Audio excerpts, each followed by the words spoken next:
Chapter 90. Oh, so Daddy is what you two partners call each other? Hehe, then I will also call Bode, Daddy Bode in the future. Sandy thought that Daddy was like honey and was just a dialect. But before she could finish her sentence, she felt a chill down her spine. She looked towards the source of the chill and saw Leah smiling at her with a burning wooden stick in one hand. That smile was so cold that it sent shivers down one's spine. Crack. The wooden stick in Lee's hand was crushed into pieces and some sparks splashed onto Lee's body. However, he did not care and just maintained that cold smile. In a clear voice, he said, "This title belongs to me." Oh. Sandy shrank her neck and nodded pitifully. Leah was so scary when he had a partner. He even threatened females. He was not like this in the past. Sobs. She wanted to cry but did not dare to. She felt so wronged. Seeing that the atmosphere was a little awkward, Gu Mingming laughed dryly. She held Sandy's little hand in her arms and said, "Daddy does not mean partner. It is a kind of blood relationship, a kind of familial love. It is a kind of connection that cannot be severed no matter what. It is very simple but also very complicated. I will explain it to you when I have the chance in the future. Now let's talk about roasted meat. Alright?" "Yeah." Sandy nodded her head as if she understood but did not probe further. She only hoped that the chapter on Daddy would be over as soon as possible. Lee's face darkened even more and he looked especially angry. Because, Gu Mingming just said that Daddy did not mean partner? You do not intend to mate with Leah? Sandy grasped the main point with a face full of shock. She completely ignored the fact that Lee's veins were popping out from her roar. Gu Mingming shook her head honestly and said, "At my place, we do not mate as soon as we reach adulthood. We will start off as friends and after we understand each other to a certain extent, we will become lovers when we feel that it is right. After a few years of dating, we will get used to each other and when everything is right, we will then seek the approval of both families and become partners under the blessings of all our friends and family." Sandy was confused. Friends? Wasn't it like the relationship between her and Gu Mingming? Will we become lovers in the future? Sandy asked in confusion. Gu Mingming burst out in laughter. "My sexual orientation is normal, I only like pretty boys. You don't like me anymore?" Sandy's eyes were misty, and it looked like she was about to burst into tears. It wasn't easy for her to make a friend if Gu Mingming didn't like her. Would she become all alone again? Although her partners treated her very well and loved her very much, she always felt that there were some things that she couldn't tell them. But Gu Mingming was different. Although they had only known each other for a short 2 days, Gu Mingming gave her a very warm and special feeling. She really liked Gu Mingming. Haha, Gu Mingming laughed heartily and hugged Sandy tightly. She rubbed her furry little ears and said, "The like I mentioned is referring to the choice of partners. As a good friend and bestie, I like it a lot." "Really?" Sandy asked doubtfully. Her big innocent and clear eyes fluttered, making Gu Mingming's heart soften. "Of course it's true. You are kind and pure, gentle and cute, kind and not pretentious, friendly and caring. What reason do I have not to like you?" Gu Mingming held Sandy's chubby little face in her hands and kissed her. Sandy blushed and giggled, "I like you the most too." Sandy blushed and giggled, "I like you the most too." Aside from the topic, the competition is tomorrow and I don't know what the outcome will be either. I'm so nervous. Babies, let's give it a try. Bookmark and leave a message if you have any flowers, give them to me. Chapter 91. In your world, all males and females start off as friends, then become lovers before finally becoming partners? Sandy blinked her big innocent eyes and tilted her head to ask. Gu Mingming played with Lee's big tail while nodding her head and answering, "Not necessarily. We have a phrase called love at first sight. It's two people who can recognize each other in the bustling crowd, as if they are the other half of you that you have been searching for years. Then, the heavenly thunder and the earthly fire went out of control, and they got married just like that. Oh, marriage means mating." Sandy nodded her head as if she understood, then continued asking, "Then why didn't you fall in love with Leah at first sight?" Cough cough. Gu Mingming almost choked to death on her own saliva. Sneaking a peek at Leah, he was indeed smiling, but that smile looked dangerous no matter how she looked at it, as if he would rush up and strangle Sandy anytime. Gu Mingming roared in her heart, "I say, Sandy, you have to be more careful. Why did you have to rub it in?" But even though she was cursing in her heart, Gu Mingming still had to come out to smooth things over. So she shrugged her shoulders and avoided Lee's gaze guiltily. It was clearly written in his eyes, "Please start your performance, I am waiting to hear your explanation." Gu Mingming opened her mouth to say something, but almost bit her own tongue. But Sandy did not let it go and added another stab. Don't you like pretty older brothers? Leah's so pretty. Gu Mingming facepalmed. She decided to give Sandy the Best Bad Friend award. But Leah smiled and whispered into Gu Mingming's ear like a spring breeze, in the entire beast world I am afraid there is no one more good-looking than me, so, you like me, how about that? Haha. Gu Mingming thought to herself, was Daddy Leah selling himself? Wasn't he afraid that she would really pounce on him after being obsessed with him? Oh, he definitely did not know that there was a phrase in the modern world called fast food love, the kind that leaves after eating without taking responsibility. Just as Gu Mingming was fretting over how to reply, she saw a black wolf with something in its mouth dashing towards her from afar. Strangely enough, Gu Mingming did not feel afraid at all when such a ferocious beast pounced on her. Instead, she felt a sense of familiarity and intimacy. She jumped down from Lee's tail, waved at the black wolf and shouted, "Leader!" Elvis's heart warmed.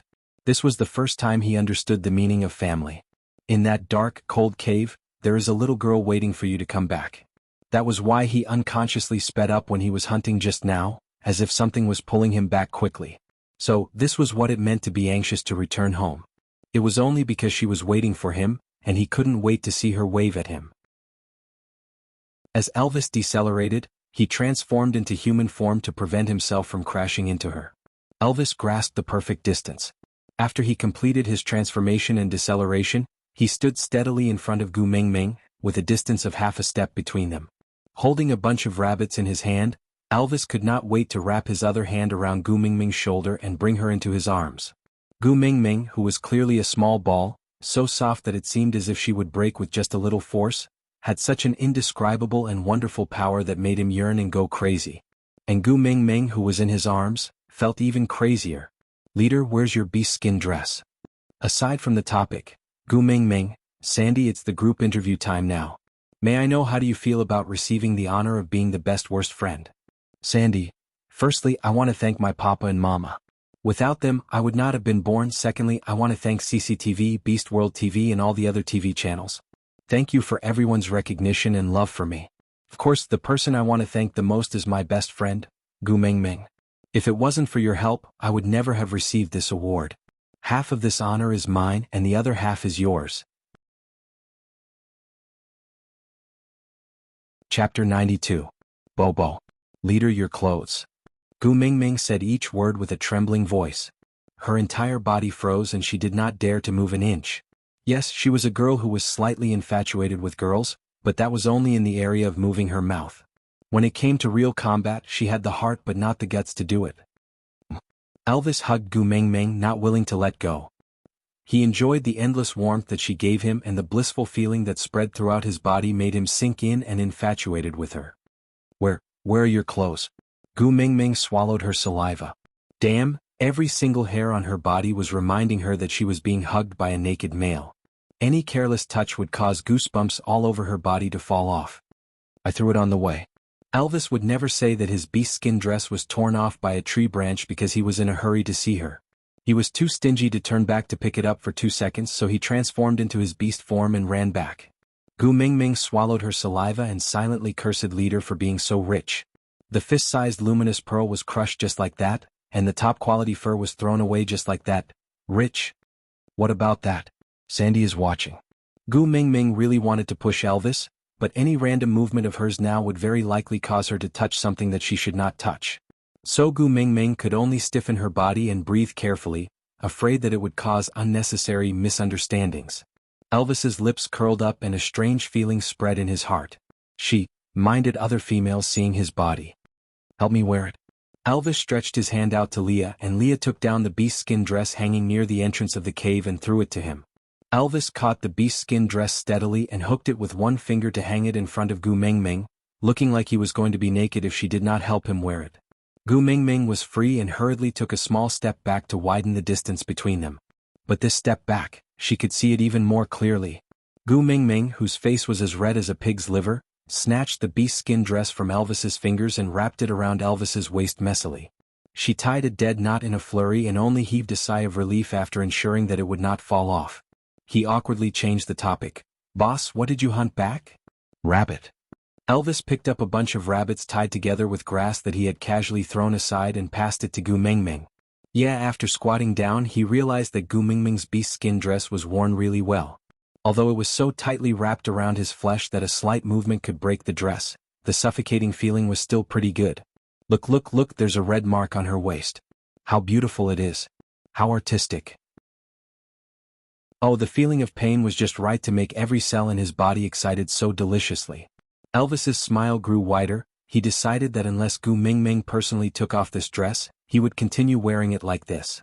Gu Mingming's face was still burning hot. She had no time to pay attention to Elvis's strange expression and Lee's deep gaze. She just took the rabbits and frowned her delicate crescent brows, asking, "Boss, did you catch all the rabbits in this nest to extinction?" "Yeah." Elvis replied with a single word cheerfully. He did not know what extinction meant. Gu Mingming lifted the bunch of rabbits in her hands and asked, "Even the nests? Not a single one was left behind, right?" "Yeah." Elvis continued nodding his head cheerfully. Gu Mingming's lips twitched. She sat cross-legged on the ground and started to untie the little rabbits. She said as she untied them, "You should at least leave a descendant for others, or else we won't have any rabbits to eat in the future. Aside from the topic, my babies, today is the last day of the PK, collect your comments and click them. Tomorrow when the results are out, I will inform my babies immediately through the author's words. Today's prize-winning question and answer. Gina is planning to do something. Please listen to the question. Are you a fan of Air Meng or a fan of Lai Meng? Or, are you a fan of Air Meng? Leave a comment and tell us your faction. Let's see how many people are on the same side as you. Chapter 93. All right.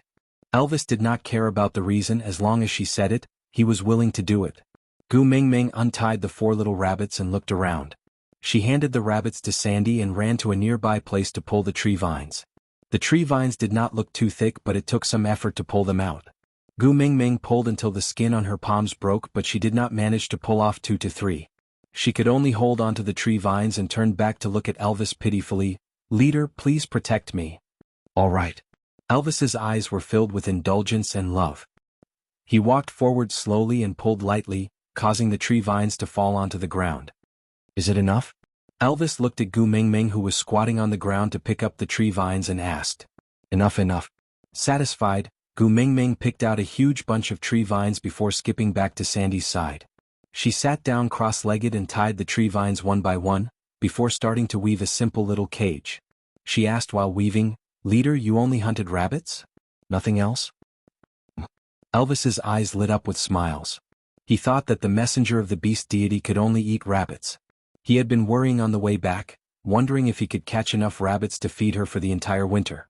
Hearing her question now, did it mean that the messenger of the beast deity could eat other things other than rabbits? This would greatly increase her chances of survival. To Elvis there was no better news. Just cows, sheep, pigs and so on. Gu Mingming said while weaving the cage. Elvis thought for a while. If there was anything similar between rabbits, cows, sheep and pigs, it should be that they were all animals with 4 legs on the ground. Following this pattern, Elvis tried asking, "Cows, sheep and pigs are rarely seen. Tigers, leopards and wolves, are they okay?" Gu Mingming was so shocked that she looked up at Elvis in shock. Was it really okay to have such a heavy taste? "You still eat wolves?" Gu Mingming could not accept the truth. Elvis was a wolf himself. How could he still eat wolves? Wouldn't it feel like he was eating his own kind? Just thinking about it made her feel burdened. Elvis, however, was unconcerned. He just shrugged and said, "Becoming food is the fate of the weak." Haha. Gu Mingming was speechless. The weak were prey to the strong, survival of the fittest. There seemed to be nothing wrong with this barbaric era. Hence, Gu Mingming could only shrug her shoulders and did not reply. She quickened her pace and in no time she had finished weaving the small cage. Sandy was already looking at Gu Mingming with starry eyes full of admiration. She felt that Gu Mingming was practically glowing. Gu Mingming opened the small door of the cage and placed the little rabbits inside one by one. She then used tree vines to make a lock and finally placed the cage in a shady spot at the entrance of the cave. She turned around and said to Sandy, "Let's keep these 4 little ones as pets and play with them." Sandy tilted her head and blinked. "Why don't you raise males as pets? She can make us happy and take care of us." The corners of Gu Mingming's mouth twitched. In his heart, he cursed. "Sandy, can you not use such an innocent expression and tone to say such hardcore words? What do you mean by raising males as pets? F asterisk asterisk asterisk. Why does it feel like a landlord raising a mistress? How could a good socialist youth do such a thing? Thinking about this, Gu Mingming's eyes darted towards Elvis and Leah. Damn it, these two fellows were just like the cool version of Teacher Cat in Natsume's Friends account, and the black version of Sesomaru in Inuyasha.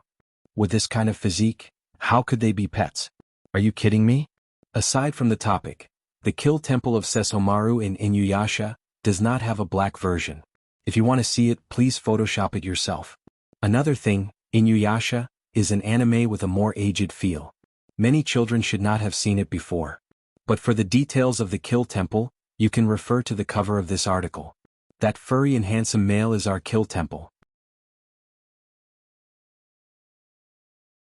Chapter 94. Leah noticed Gu Mingming sizing him up and inched his face closer to Gu Mingming with evil intentions. He said ambiguously with an intimate posture, "You want me to be your beast pet?" No, how can I? Gu Mingming felt embarrassed as if she was caught red-handed. She waved her two little hands and hurriedly denied. Why not? Leah, on the other hand, seemed to be a little disappointed. He pulled Gu Mingming into his arms. Leah used his index finger to gently lift Gu Mingming's chin, his moist lips stopping at the tip of Gu Mingming's nose. His fragrance was so sweet that Gu Mingming's nose sank into it. Gu Mingming shuddered and stared at Leah, who was so close to her, dumbfounded. She did not dare to say anything. Leah then felt a little better. Although he did not say it, he was jealous of Gu Mingming's reaction when Elvis hugged her just now. This light taste was just to make up for it. Leah smiled in satisfaction. The tip of his tongue was still savoring the taste that belonged to her on his taste buds. It was slightly sweet and tasty. As a beast pet, how about a snow fox? Pure white, magnificent, able to pray for blessings and cure illnesses. Leah suddenly smiled meaningfully, then moved his lips to Gu Mingming's ear and bit on her exquisite earlobe. Then he huffed and said, "The kind that can also warm the bed." Gu Mingming's eyes lit up. Blood flowed uncontrollably from Gu Mingming's nostrils. F asterisk asterisk asterisk. Daddy Leah broke the rules. Gu Mingming, you're bleeding. Sandy appeared to be even more nervous than Elvis and Leah. Her roar snapped the two of them back to their senses. Why was she bleeding from her nose? Did she hurt her head? When Leah was beating someone up last night, did someone get past Leah and hurt Gu Mingming? It shouldn't be. The two males fell into a state of confusion. Gu Mingming raised her head and pinched her nose. She waved her hands at Leah and Elvis, who were lost in their thoughts. It's nothing, it's too dry. I'm just not used to it. Leah and Elvis looked at each other but did not know how to reply. They had never encountered such a situation before. At that moment, even Leah did not know what to do. Sandy, can you accompany me to the stream to wash my face? Gu Mingming stretched out her hands like a blind person touching an elephant, feeling her way towards Sandy. Elvis was one step ahead. He held onto Gu Mingming's outstretched wrist and pulled her into his arms. He said worriedly, "I'll go with you." Oh. Gu Mingming really wanted to say that she only had a small nosebleed from Daddy Lee's teasing and it was not some terminal illness that could kill her. Elvis really did not need to put on an expression as if her life was in danger. But, with him being so nervous, Gu Mingming felt strangely at ease. Yes, a child with a mother is a treasure. Elvis's speed was extremely fast. Even though he was carrying Gu Mingming in his arms, it did not affect his speed at all. It was as if Gu Mingming, who weighed 60 kilograms, was just a small cotton ball with no weight at all. Leah walked side by side with Elvis the moment he took his first step. The smile on his face was unknowingly replaced by worry. He did not say much and only said two words lightly, "Let's go together." Sandy was extremely anxious, but there was no way her speed could catch up to Elvis and Leah. She could only huff and puff as she ran behind them. After they left Elvis's territory, Bode carried her all the way to the stream. Elvis and Leah ran frantically towards the stream one after another. In addition to Gu Mingming's rutting fragrance, they had long attracted the attention of the people in the tribe. In addition, Sandy, the worst friend, followed closely behind. She shouted as she chased after them, "Hurry, hurry, hurry, Gu Mingming has lost a lot of blood. I don't know if she will die. I'm so worried, run faster." Yeah, the news of Gu Mingming's death spread throughout the entire Saint Nazaire in an instant.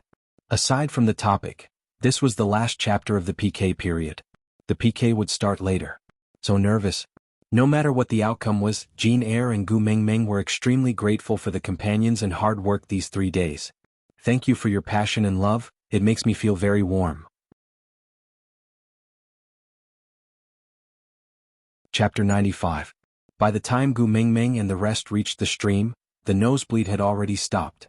But since they were already here, she might as well wash her face. Gu Mingming had just rolled up her sleeves to wash her face when she heard a commotion behind her. Gu Mingming, who was squatting by the stream, was instantly petrified. What kind of scene was this? Males with bruised noses and swollen faces were rushing over hurriedly, as if they wanted to see someone for the last time. Gu Mingming tilted her head and froze on the spot. Before she could ask what was going on, Sandy, who was at the front, had already hugged her. She said tearfully, "Gu Mingming, don't hide it from me. What happened to you? Hurry and tell me." "I just had excessive internal heat." Gu Mingming answered honestly, "Look, I washed my face twice and I'm fine now." Sandy did not believe her. She held Gu Mingming's little face and tried to look into her nostrils. After looking, she felt that it was not detailed enough, so she moved her nose closer and sniffed carefully for a while. After confirming that there was no more bleeding, she then heaved a sigh of relief and said pitifully, "You can't hide it from me if you're sick." "It's fine, don't worry, I'm fine." Gu Mingming hugged Sandy's shoulders and comforted her. "Who would bleed from their nose for no reason? Don't try to lie to me. Sob sob, you're my only good friend if you die." A sob sob. It was better if she did not comfort Sandy, but after Gu Mingming consoled her, Sandy felt even more upset. Her tears flowed freely, causing Gu Mingming to sigh. This Sandy, she was good at everything except that she loved to cry too much. She was a soft girl from head to toe. "All right, Sandy, if you continue crying, I'll drown in your tears." Gu Mingming helped Sandy wipe her tears while coaxing her. "Don't cry, look at that stream. There are fish, I'll roast some for you, all right?" Fish. Hearing that there was food, Sandy stopped crying with difficulty. Her eyes, which had yet to fade from tears, were as clear as the night sky that had been washed by water, clean and transparent. "Look, that's it." Gu Mingming pointed at the big fat fish swimming leisurely in the stream, as if it was not afraid of humans at all. "Water shuttles taste horrible. They taste fishy and have thorns." Sandy looked at the small fish with a look of disgust and curled his lips. Shaking her head, she pulled Gu Mingming's arm and said coquettishly, "Gu Mingming, let's just roast the rabbits. Look at how many rabbits Elvis caught just now. Other than the ones you reared, there's still enough for us to eat." Sandy saw that Gu Mingming was unmoved and was still staring at the water shuttle with sparkling eyes. She made up her mind and stomped her feet. "At most, I will eat less and let you eat your fill first, all right?" On the other hand, Gu Mingming grabbed Sandy's little hand and pulled her in front of her. She used her chin to point at Elvis and Leah, then pointed at Bode and the other males who had followed her all the way here. She then asked, "Everyone is watching, only the two of us are eating? Aren't you ashamed?" Sandy looked around, then nodded her head confidently. "Of course I am, why should I be ashamed?" Gu Mingming smiled helplessly. "The rabbits were caught by Elvis, we still need Lee's help to prepare them later on. In the end, I'll be eating while others watch, I'll be sitting while others stand, what would happen then? No, I can't do it. If we want to eat, we'll eat together or we won't eat. What era are we living in, why is there still sexism?" Aside. Extra great news, this article has passed 1p. The great editor has informed me to write well and prepare for 2p. During the PK period, thank you little cuties for your support and crazy calls, thank you little babies Black Sleeves Fragrance, and Yu Ji Yu Yen for their flowers during the PK period. Also thank you QQ Bookstore, Xin Yen's Night, for his 388 reading B-Bean.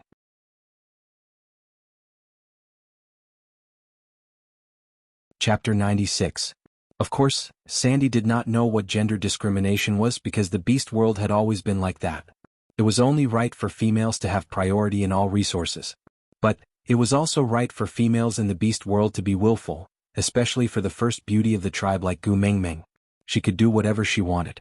Not to mention a mere water shuttle, even if Gu Mingming picked up a rock from the ground and said it was a delicacy, there would be males who would stand out to chew it into pieces and praise it as delicious.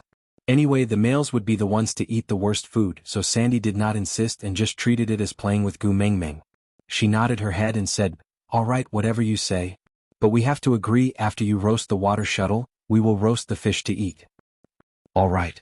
Gu Mingming nodded her head, then looked at Bode and Sandy's other males who were following behind Sandy. They wanted to get closer but seemed to be afraid of Elvis and Leah.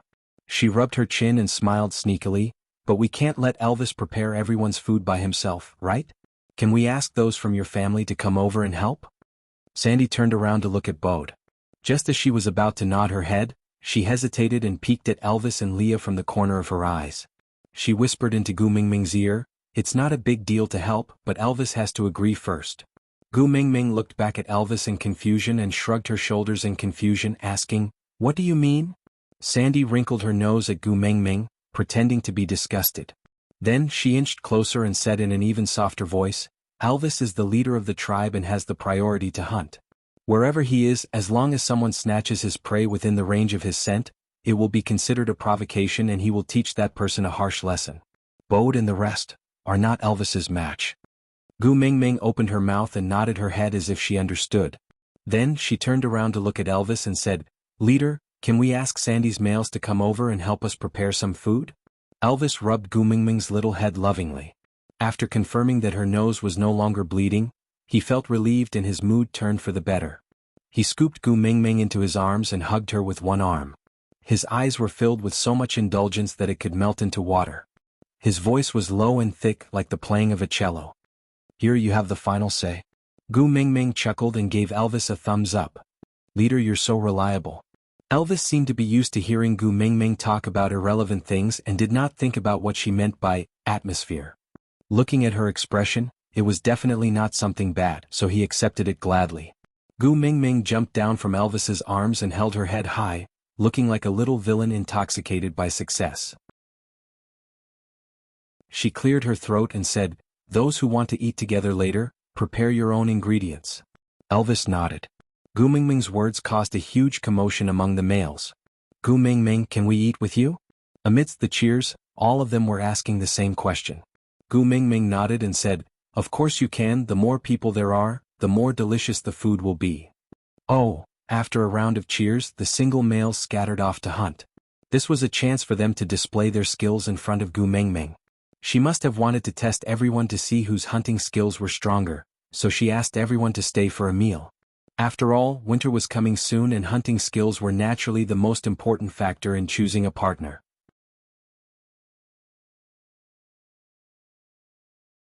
Chapter 97. At that moment, Gu Mingming still did not know what kind of weird ingredients she would face later on. Looking at everyone's energetic looks, he grinned and thought to himself, "Looks like everyone is hungry. You guys." Gu Mingming waved at Bode and the rest. "Can you go into the water and help me catch 2 fish?" Bode did not reply and just looked at Sandy as if waiting for her to say something. Sandy nodded without hesitation and said, "Of course, Bode is a very good swimmer." Bode was pleased by Sandy's praise and his gaze was filled with a, "I really don't know what to do with you," smile and love. He nodded and said, "Sit by the shore and wait for me. Don't go near the stream, understand?" Sandy pouted. She was obviously not too happy. Gu Mingming would ask her for help, but Bode and the rest still treated her like a piece of trash and only asked her to wait by the side. "Good girl." Bode cupped Sandy's chubby little face with both hands and waited for her promise with anticipation in his eyes. "I know, hurry and go." Although Sandy was unwilling, she did not have the heart to resist. Used to, what a scary word. After getting Sandy's promise, Bode nodded his head in satisfaction. He gently kissed Sandy's forehead and said gently, "Wait for me." Then he untied the beast-skin skirt tied around his waist and transformed into a leopard. With a leap, a yellow shadow leaped into the water. Perhaps it was because the people in the beast world did not like to eat fish, so these fat and strong fish did not have any sense of danger. Even if a ferocious beast like Bode jumped into the water, they did not care. They swam and ate whatever they wanted as if they did not care about Bode at all. Bode raised his claws and slapped the water, splashing water up to a meter high. Before the water droplets fell back into the stream, 2 fishes as thick as Gu Mingming's thighs landed in front of Gu Mingming. "Handsome." Gu Mingming instinctively praised him. She looked at the 2 fishes and her mind spun rapidly: pickled cabbage fish, boiled fish, squirrel fish, braised fish and fish meat hot pot. What the f***ck?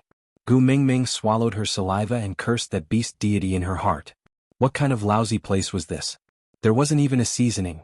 Sob sob sob, every time it was time to eat, Gu Mingming would miss the borders of the modern world. Now that he thought about it, instant noodles were simply the best in the world. While Gu Mingming was lamenting the lack of spices, Leah and Elvis had already stepped into the stream. However, neither of them transformed and maintained their human forms. Elvis could not bear to remove the beast skin dress that Gu Mengmeng had helped him wear, while Leah did not want Gu Mengmeng to see him drenched. After all, a drenched fox was not a peerless beauty. Admittedly, Bode was Sandy's partner and would definitely not pose any substantial threat to Ren Bao and Leah. But, if he was defeated by another male in front of his own female, how could he still have the face to live? Furthermore, why should others prepare the food that their female wanted to eat? Once these two brothers reached a tacit understanding, what could they not accomplish? Hence, not long after, the fish in front of Gu Mengmeng had piled up into a small hill. Gu Mengmeng snapped back to reality and hurriedly waved her hands. Sigh, enough, enough. If you can't finish them, don't catch them.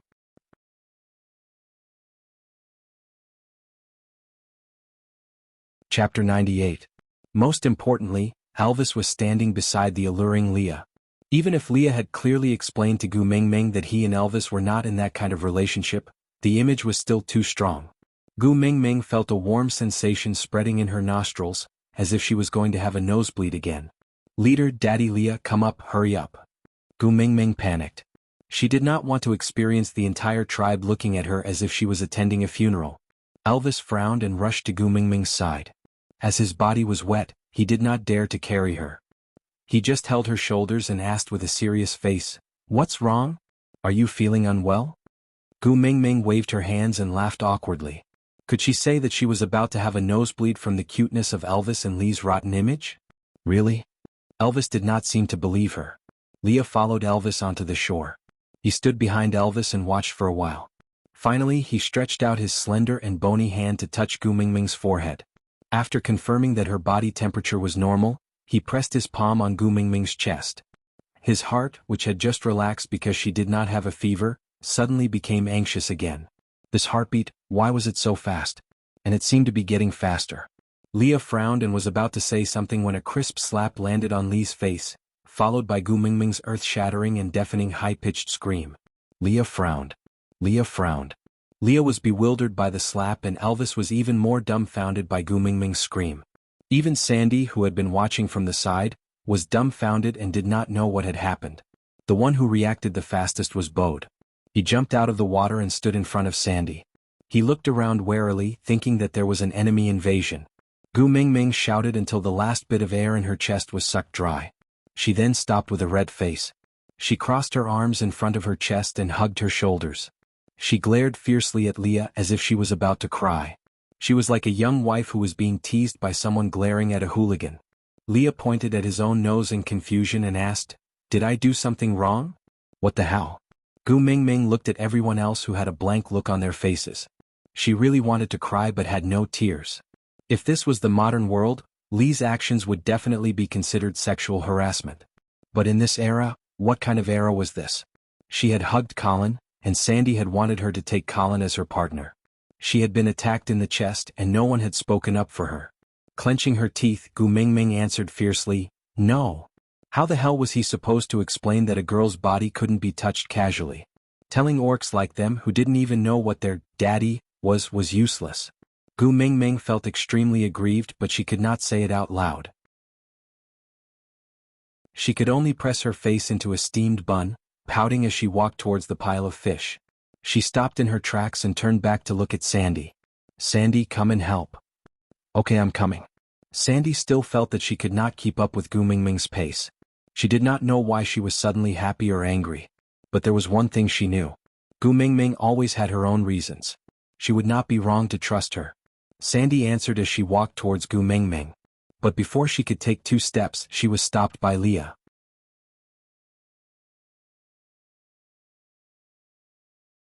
Chapter 99. You have a secret in your heart? Leah stared at Gu Mengmeng, whose face was getting redder as he got closer to her. The curve of his lips brought a hint of warmth. If one did not look closely, it would look no different from usual, but the gentleness he exuded could not be deceived. No. Gu Mengmeng denied flatly. Leah did not insist, he just held Gu Mengmeng's little hand and pressed it against the left side of his chest, where his heart was. He gently hugged her waist and pulled her closer to him, so that Gu Mengmeng was pressed against his chest. "I let you touch it back, so don't be angry, alright?" Gu Mengmeng wanted to retract her little hand as if she had been electrocuted, but Leah did not give her any chance. He placed his palm on the back of her hand, pressing it tightly against his chest. He tilted his head slightly and said with a gentle gaze, "I have a secret in my heart. If I cut it out for you to see, you won't be angry at me anymore, all right?" Gu Mingming fluttered her thick eyelashes, looking at Leah in confusion. "Promise me." Leah smiled, extending his sharp claws in front of Gu Mingming, cutting into the flesh inch by inch along the edge of Gu Mingming's little hand. "What are you doing?" That bright poppy-like blood rolled down Li's fingertips. Gu Mingming was stunned for a moment, then struggled to break free from Li's little hand, holding onto Li's wrist that had turned into a sharp claw, preventing him from hurting her anymore. She could only feel anger in her heart, glaring at him and saying, "Self-harm is the most stupid thing to do. But it's the most effective." Leah retracted his fingernails, then pulled his arm inwards. Gu Mingming, who was holding onto his wrist, flew into Li's arms. Leah hugged Gu Mingming tightly in his arms, using a strength that made him want to knead her into his body to imprison her, as if that was the only way to prove that she really existed. "Your heart aches, right?" Leah asked, the faint smile in his eyes carrying a tinge of joy and a tinge of palpitation. The injury just now was just a small cut on the flesh. A wound of this degree would heal automatically before night falls, but such a small wound could cause such a huge reaction from her, although self-harm was stupid, but it was worth it. "Yes, my heart aches." Gu Mingming pursed her lips and pressed harshly on Li's wound. Half of her fingertip sank into his flesh and the warmth of the blood from her fingertip made Gu Mingming's heart ache. "Aren't you just bullying me for feeling sorry for you? Let me tell you, those who make me sad will not have a good ending." Leah arched his back and tiny beads of sweat covered his forehead. His eyes, however, were staring at Gu Mingming lovingly without blinking, not moving away from her face for even a moment. Seeing that Leah was in so much pain, Gu Mingming hurriedly retracted her little hand that was pretending to be fierce, but her wrist was held tightly by Leah, unwilling to let her escape just like that. "You haven't seen that secret yet." Leah held Gu Mingming's hand and placed it into his wound, as if the person bleeding was not him. He smiled seductively and said, "Cut open my heart, I'll let you see who it belongs to." Gu Mingming's eyes were filled with tears. No, I don't want that." Gu Mingming pulled back her hand with all her might. How could she be Li's match in terms of strength? Seeing that her fingertips were about to touch Li's wound again, Gu Mingming's big eyes were filled with pleading as she said in a sobbing tone, "I beg you, don't do this." Aside from the topic, it's time to promote the correct values again. Little cuties, self-harm is really an extremely stupid act, you must never learn it.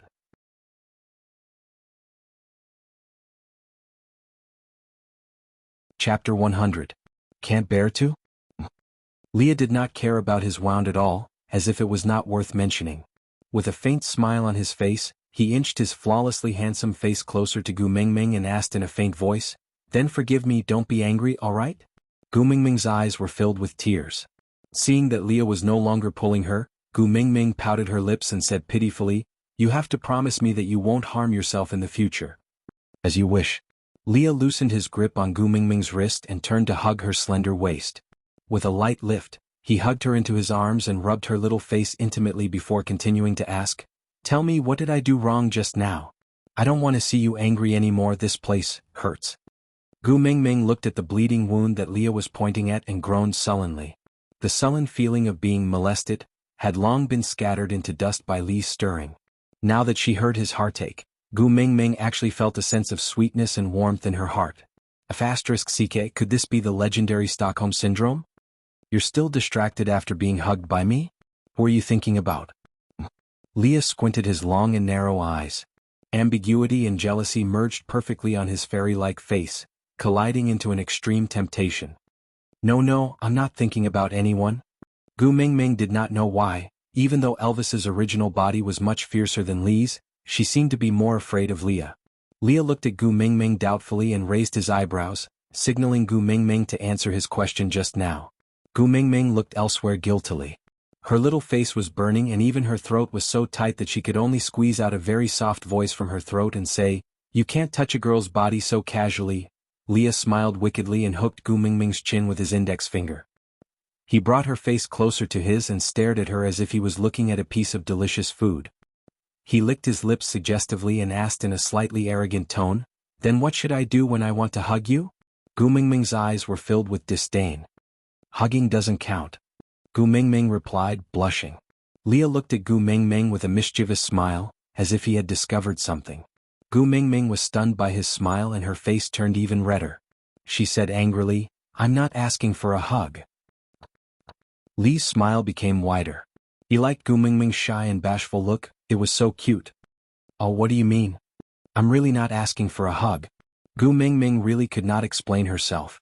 She pushed Leah and wanted to leave his arms, but this sly fox actually pressed the wound on his chest against her. As long as she used a little more strength, he would definitely bleed. Gu Mingming gritted her teeth and thought to herself, are you sure you can't bear to hurt me? You're ruthless, you've guessed correctly. I really can't bring myself to do it. Leah did not answer Gu Mingming's question, he just used his index finger to hold her chin and asked, other than your heart, is there any other place that will make you angry if I touch it? Tell me, okay? Once Leah asked this question, Elvis, who was standing at the side, could not help but perk up his ears. Gu Mingming said angrily, you can't touch any place that is covered by clothes. Leah pondered for a moment, then said with a serious face, next time I'll help you take off your clothes first. Gu Mingming was so angry that she screamed in her heart, hey! Hurry and tell me you're not serious.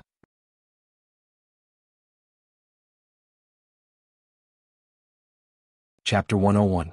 While Gu Mingming was cursing in her heart, there was already a commotion on the other side. A group of males galloped over on horseback. Gu Mingming felt her scalp go numb as she looked at the weird prey the males were carrying in their hands.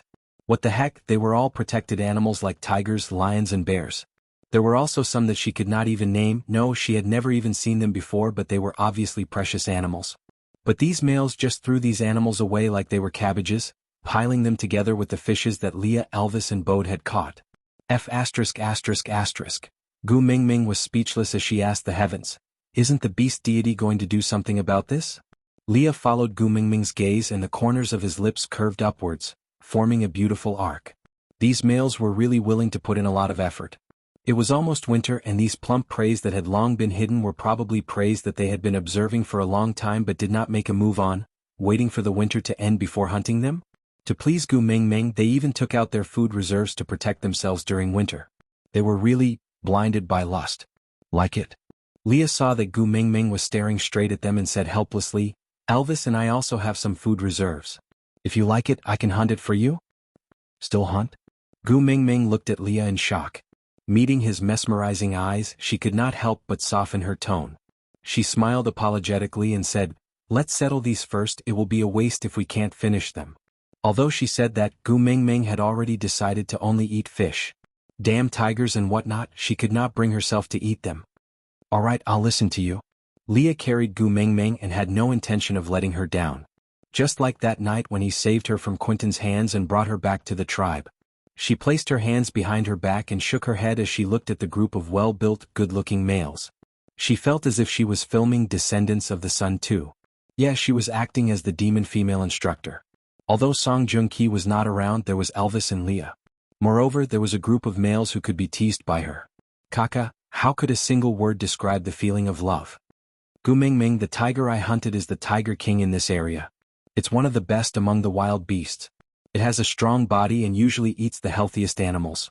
There was a male whose name Gu Mingming could not remember at all because of Elvis and Lee's comparison. Gu Mingming gave him a thumbs up. A hero who fights tigers. Not bad, not bad. You have the power of Wusong. The male who hunted the tiger muttered in his heart, Wusong? A new adjective? Is it the same as the word tough guy, used to describe Barrett? It should be about the same, but who cared what he meant? It was Gu Mingming who praised him just now.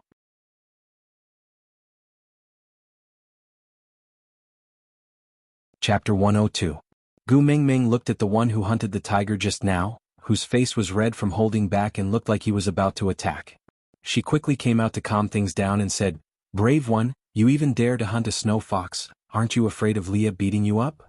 The one who hunted the snow fox looked at Gu Mingming blankly, then looked at Leah and asked seriously, Why did Leah beat me up? Leah did not answer the fox hunter. Instead, he held onto Gu Mingming's waist and knocked on her little head lightly. Seeing how she was holding her head in pain with a face full of grievance, he could not help but laugh but did not want to let her off so easily. So, he used the most gentle smile and a slightly cold tone to ask, Are you comparing me with a wild fox? Gu Mingming shrunk her neck and waved her hands saying, "No no, Daddy Leah, you are strong and mighty ruling over the world. How can a mere wild fox be compared to you?" Leah obviously enjoyed Gu Mingming's flattery, even though he knew that she was not being sincere, so what if she was making it up? He loved to hear whatever she said. "Really really?" Gu Mingming nodded her head seriously and emphasized her tone. "Be good." Lee's lips landed on Gu Mingming's little earlobe and he bit it not too hard or too light. Then he let go of her in satisfaction, allowing her to continue inspecting everyone's prey like a supervisor. Gu Mingming blushed. No matter how many times she did it, she could not get used to Daddy Lee's ambiguous actions. Everyone was watching. Cough cough. Gu Mingming cleared her throat and said, "Everyone's prey is very good, I won't look at them one by one due to time constraints. In order to let everyone eat more delicious food, I need a small team to accompany me to carry out a very important mission. Who is willing to go with me?" Gu Mingming was almost stunned by the undulating sound of the same voice. Don't, there's no need for so many people. Around 3 to 5 people would be enough. Everyone has to work together, otherwise it would be too inefficient. Gu Mingming thought to herself, the crowd is too passionate, it also makes people feel pressured. Elvis went forward and carried Gu Mingming in his arms, glancing at the boiling male beast with a cold face. The pressure he unintentionally emitted successfully controlled the scene. "Leah and I will accompany you. That's enough." Elvis's calm voice was filled with absolute confidence.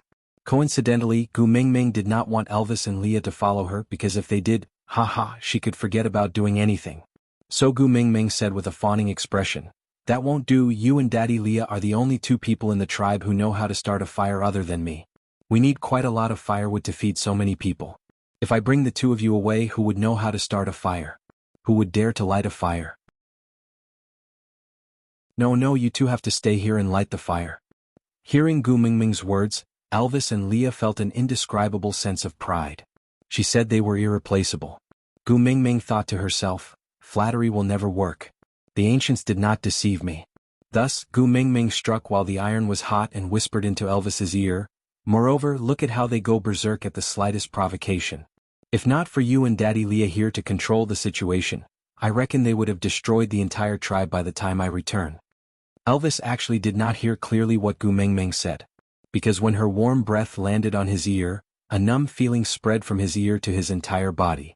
His heart was so manic that it was deafening.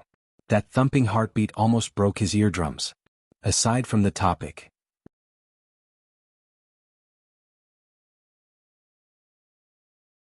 Chapter 103. "Leader, just let me go, alright?" Gu Mingming tugged at Elvis's arm and swung it left and right, acting coquettishly without any integrity. "Oh." Elvis nodded his head blankly and responded, "Yeah. Leader, you're the best." As Gu Mingming said, she kissed Elvis's face and was about to run. But before she could take 3 steps, Leah grabbed her arm and pulled her into Lee's arms. "What about me?" Leah leaned his beautiful face forward and Gu Mingming's face heated up. Her heart raced and she felt uneasy. Glancing left and right, she lied to herself and found an empty spot where no one was looking to give Leah a peck on his face. Then she turned around and ran away as if she was running for her life. She shouted while running, "Cole, Bode and the one who hunted the snow fox just now, the 3 of you follow me." Cole naturally did not say anything. It was as if he was waiting for Gu Mingming's call at any time. When he heard Gu Mingming calling his name, he dashed behind Gu Mingming without hesitation and was the closest to her. Bode was a little unwilling, but seeing Sandy giving him a strong push, obviously telling him to listen to Gu Mingming's arrangements, he could only bear with the awkwardness and follow. The slowest one to react was actually Oakley, who hunted the snow fox. Happiness came too suddenly and he was a little unprepared. "Oakley, hurry up." Colin automatically assumed the role of the deputy leader of the Special Operations Team. After all, he was the closest to Gu Mingming here as he had helped her wash the rabbits before. "Oh. I'm coming." Oakley did not dare to delay any longer as he was afraid that others would snatch his chance to get close to the little female. So he hurriedly chased after her. Luckily, Gu Mingming's speed? Yeah, it was too easy to catch up. So, Oakley was seriously considering if he should pretend that he could not catch up to her? But would Gu Mingming think that he was too useless? Just as he was hesitating, Bode said impatiently, "Let Colin carry you, it's faster that way." Gu Mingming pouted and said, "I have my own legs." Bode glanced sideways at Gu Mingming's 2 slender legs and sneered, "Ha, I can tell." Just as Gu Mingming was about to flare up, she saw Bode running over 10 meters away in a flash. He raised his head from afar and said, "Hey little female with long legs, why don't you start running?" Gu Mingming stomped her feet and said, "So what if you run fast? I'll go back and tell Sandy that you bullied me." Bode's face darkened and he lost his temper. The most important reason why he deliberately provoked Sandy was because ever since Sandy got to know this little female, he had focused all his attention on her. If not for the fact that Gu Mingming was really in heat, he would have treated Gu Mingming as a weaker male love rival. It was indeed embarrassing to compete with a female, but what could he do? He was also in despair. His little female could not see anyone else other than Gu Mingming. All the males in the family were in danger of losing their favor. What about me? Gu Mingming would not lose to Bode in terms of aura. If she could not win the first round, Bode would not take her seriously. In that case, if Bode bullied Sandy in the future, how could she stand up for Sandy? Although the possibility was not high, she would rather kill the wrong person than let him off. Aside from the topic, yeah, I'll reply to the messages left by the little babies in QQ Book City. I saw some babies saying that Leah has too many scenes. Since the male lead is destined to be Elvis, should Lee's scenes be cut down appropriately? Regarding this question, my answer is, Elvis is definitely the male lead. Sir Wolfman is talking about Elvis. But Leah is also a very important character. At the current stage, he is someone that Gu Mingming likes more than Elvis. Although Wenwen is in the third person, the main point of view is based on Gu Mingming. She now cares about Leah, so Lee's scenes are destined to be the most important.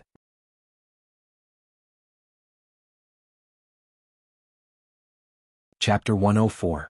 Gu Mingming snorted at Bode with her nostrils, then continued speaking with her head held high. "If not for Sandy, do you think I would be willing to bring you out?" Gu Mingming would never admit that she had brought Bode out mainly because she could remember the names in the tribe. Moreover, other than Elvis, Leah, Colin and Bode were the only ones present. Although Bode was aggrieved, he had no other choice. If Gu Mingming was a male, he could still fight until one side was convinced. But Gu Mingming was a female and he was not Quentin, he could not do anything to a female. Moreover, if Gu Mingming was hurt by him, not to mention how Elvis and Leah would deal with him, even Sandy would not let him off. Thinking of how Sandy worshipped Gu Mingming, Bode shook his head gloomily and took a step back. He shifted his face to the side and said in an impatient tone, "Why did you bring the three of us out? Hurry up and tell me, I still need to accompany Sandy after I am done with you." Gu Mingming's lips curved upwards and she gave a cheeky smile.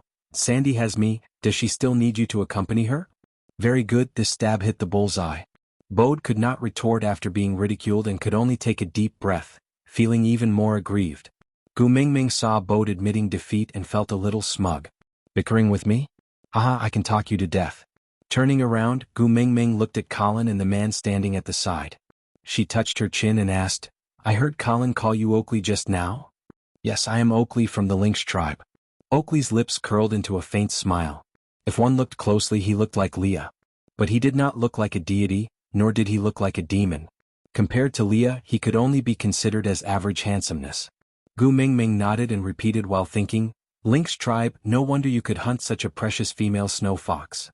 Oakley's eyes curved into crescents as his heart surged. "Do you know? Gu Mingming praised me." Gu Mingming did not care much about Oakley's thoughts. She tilted her head and asked Colin, I still don't know what race you are from." Colin gave a silly smile and replied, "Like Sandy, I'm a bear." "Oh, no wonder you know about bees." Gu Mingming thought for a while, then looked at Bode who was drawing circles at the side and cursing someone. "Hey, Sandy said you know about bees." "Oh no. Where is the nest of the yellow needle insects, right? You called the three of us out to get the yellow sauce?" Bode looked as if he was facing a formidable enemy. He quickly shook his head and said, No, Sandy has specially instructed me not to bring you to the nest of the yellow needle insects. If you need yellow sauce, you can ask Elvis or Leah to help you find it. They are the strongest warriors in St. Nazir, they can definitely help you get a lot." "Tiske. I'm just asking you if you know. Why are you spouting so much nonsense?"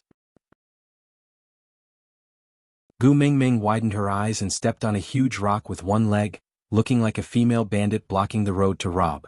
Of course, if her small physique could be more burly or Bode could be more skinny, maybe the scene would not look so funny. Bode really wanted to deny it and say he did not know. But if he said that, it would be equivalent to saying that Sandy was lying. Sandy cared so much about Gu Mingming. If Gu Mingming distanced herself from her because she thought that Sandy was a female who liked to lie, Sandy would definitely be very upset. Clenching his teeth, Bode still nodded his head and said, I know. Aside from the topic, thank you to book friend 15*88 from QQ Reading for providing the names. But in this beast world, other than the female lead, the names are all European. The names you provided are too deep in China, so it's not suitable for this novel. But thank you for your valuable suggestions. Also, thank you to book friend 1727496011 for your message. I will take care of my health. Thank you for your concern.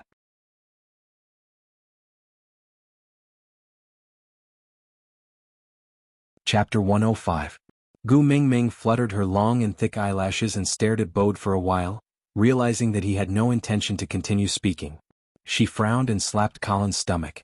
Her soft little hand made a crisp sound as it collided with Colin's strong abdominal muscles. Gu Mingming originally wanted to intimidate Colin to tell her the location of the beehive in an imposing manner, but in the end she underestimated the sturdiness of Colin's abdominal muscles. From her fingers to her forearm, she used all her strength to slap Colin. Ouch! Gu Mingming wailed, feeling that her hand was crippled. Gu Mingming, how's your hand? Does it hurt a lot? I'm sorry, it's all my fault.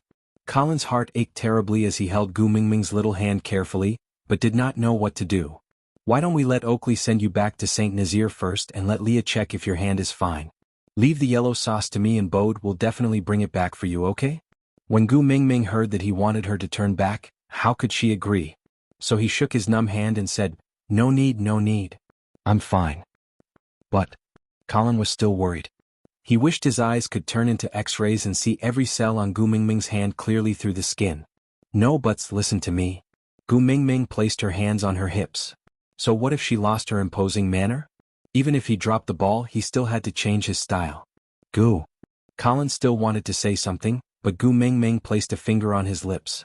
That pretty little face was right in front of him. Colin swallowed his saliva instinctively, but did not say another word.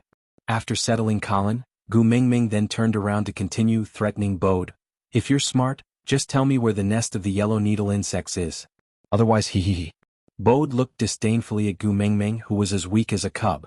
The forced cunning smile on her sweet face did not seem threatening at all, but instead made people feel that she was mischievous and cute. Although she could not be compared to their Sandy, she was barely worthy of the title of the first beauty of St. Nazaire. But this little fellow wanted to scare him? He's still a little too tender. What else can I do? Is he going to complain to Sandy again? You can go. Sandy won't blame me for this. Sandy would be mad at me if I took you to the nest of the yellow needles. Bode crossed his arms in front of his chest and leaned against the tree trunk at the side, clearly not taking Gu Mingming's warning seriously. Gu Mingming saw that using force was not going to work, so she changed her strategy. She shook her head helplessly and sighed, All right, since you are so insistent, I will not make things difficult for you. It's just that Sandy was looking forward to my yellow gravy barbecue. Everything was prepared except for the yellow gravy barbecue. Sigh, that little foodie, how disappointed would she be if she couldn't eat the yellow gravy barbecue? Thinking about the tears in her innocent eyes, it was really heartbreaking to the listener to hear it and cry. But don't worry, Bode, even if you can't fulfill Sandy's little wish, I won't ridicule you in front of her. The males in the tribe won't laugh at you either. Sandy won't think that you don't love her and refuse to do such a small thing for her. You? Bode finally understood that this was a blatant threat. So this was what he meant. It's all right, don't worry. Gu Mingming interrupted Bode's words and continued on her own. No matter how disappointed and sad Sandy is, she will at most ignore you for 10 days to half a month. At most, there will be other males who will take the opportunity to win her heart and become her most important partner. Isn't it just a drop in status in the family and being laughed at by others for being the most useless first partner who can't stand up straight? These are all small matters, right? Gu Mingming interrupted Bode's words and said to herself, No matter how disappointed Sandy is, she will at most ignore you for 10 days to half a month. Aside from the topic, replying to book friend 30**67, I was really touched after reading your comments, thank you for liking it. Also, why did you only reply to the comments on QQ Bookstore and not on Xiaoxiang's website? Because I had directly replied to all the comments on Xiaoxiang's website. Backstage Bookstore did not have a backstage, so I could only reply like this.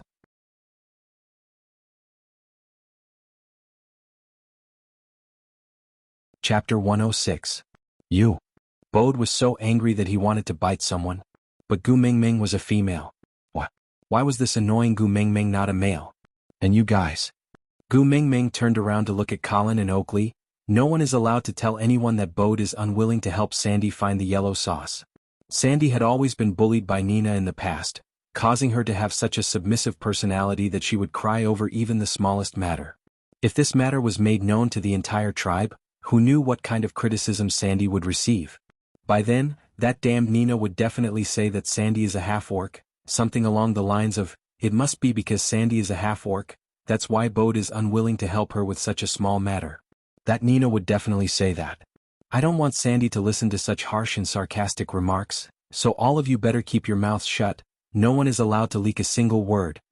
Colin and Oakley looked at each other and thought to themselves, although it sounds like he's defending Sandy, why do I feel that something's not quite right about it? I'll bring you there. Bode could not hold it in any longer. It did not matter how much he was mocked and mocked, even if Sandy found a new partner in the future, he would already be mentally prepared. But if Sandy was to be bullied by Nina because of this matter, he would definitely not tolerate it. Really? Gu Mingming turned her head to look at Bode suspiciously, her face full of doubt. Really? Bode could not explain why, but he always felt that he was always on the losing end whenever he met Gu Mingming. Although they would fight with Nina's partners from time to time when Nina bullied Sandy, and were often beaten up badly by Quentin, but he could at least fight for Sandy then. Damn, why was it that whenever he met Gu Mingming she would just blabber on and he would be unable to defend himself? Grievance, so damn grievance. Bode firmly believed that he must ask Sandy to stay away from Gu Mingming when they return. Or else she would be led astray by Gu Mingming sooner or later. But this was all in the future. The most important thing now was to bring Gu Mingming to find the yellow sauce, but also to ensure that she would not be killed by the yellow needle insects. Or else he would not be able to answer to Sandy. Thinking about this, Bode cleared his throat and said, I can bring you there, but you have to stand far away with Oakley. Once something goes wrong, let Oakley bring you and run first. Gu Mingming looked at Oakley, suddenly feeling that her mounts after she came to the beast world. In the past, who would have thought that she could ride a black wolf and a snow fox? Or maybe she could even ride a lynx. Mingming Gu Mingming Gu. Gu Mingming answered without hesitation, causing Bode to suspect that she had no intention of abiding by the agreement. Gu Dinghao then boomed. When the four of them finally reached the beehive, Gu Mingming pushed Bode away and walked forward while shaking her head. She walked to the bottom of the beehive and raised her head to take a look. Not bad, pure wild honey. The beehive was big and sturdy, and she could faintly see the golden honey inside. The worker bees in and out busy. Dong. Gu Gu was Gu Dong.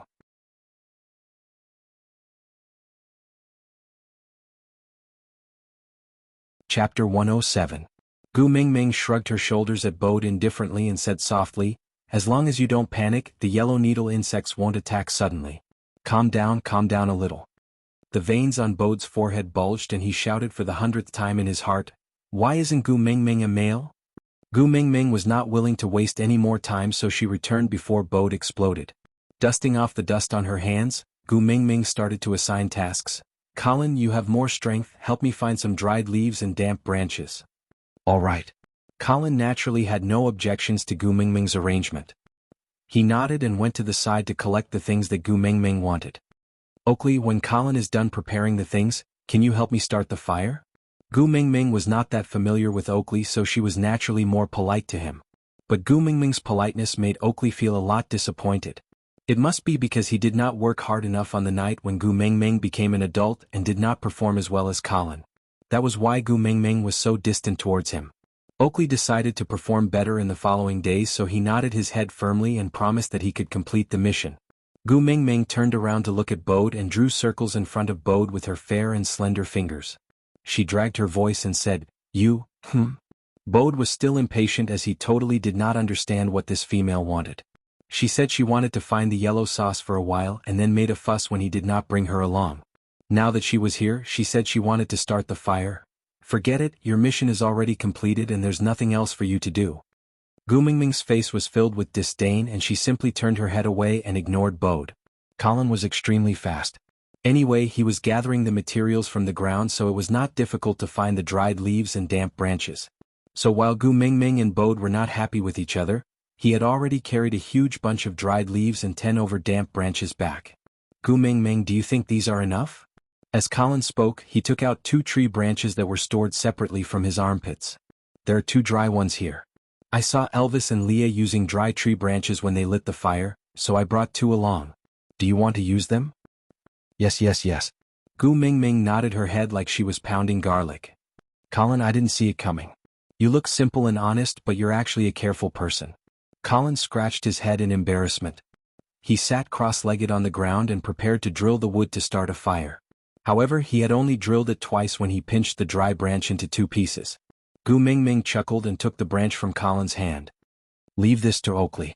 You have other important things to do later. Colin was also embarrassed. He had never thought that drilling wood to make a fire was a delicate job. But seeing that Gu Mingming was not disappointed in him because of this, Colin felt much more at ease. He simply handed the branch to Oakley and watched from the side with Gu Mingming. Although Oakley was not as smart as Leah, he quickly grasped the knack. A thin wisp of smoke rose up and Gu Mingming hurriedly piled the dried leaves inside. Then she pointed at the leaves that looked like an elephant's ear. Colin, pull 2 leaves and fan them. Colin reached out his hand and pulled 2 leaves off. Then he started fanning them one by one. Gu Mingming's face darkened. She turned her head and asked, "Why are you fanning me? Who asked you to fan the fire?" Aside from the topic, yesterday I plucked up my courage to look for the editor and said that everyone thinks that NPC is good. Can I write NPC? The great editor told me seriously, we are cracking down.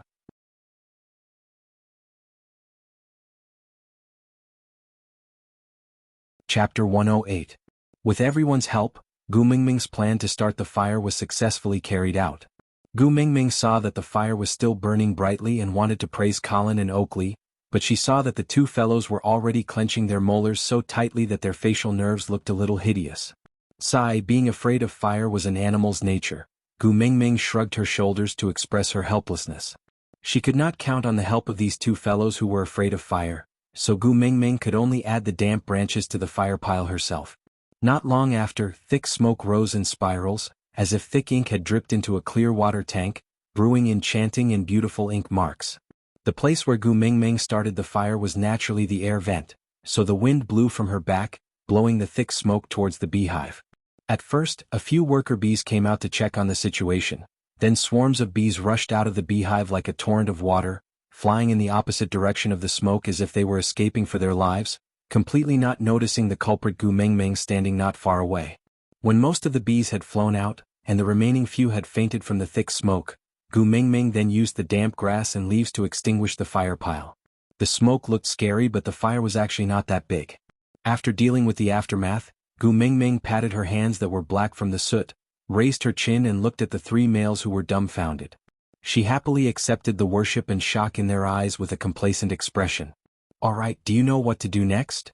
Gu Mingming's big lively eyes were embedded on her dirty little face. She gave Colin and the other 2 a do-it look, but the 3 of them still maintained their dazed gazes and looked at her, as if they did not understand what had happened from the start. Gu Mingming face-bombed, brains are a good thing, but they actually did not have it. If she was not afraid of Leah and Elvis stopping her, she really should have brought the 2 of them along. Helplessly, she could only use these 3 people now, and that Bode was still someone she could not rely on. Gu Mingming sighed and could only pull herself together. She patted Colin's shoulder and said, "Colin, hug me." Colin blinked his big eyes before nodding his head with a smile. He stretched out his arms and lowered his head shyly, not daring to look at Gu Mingming in the eye.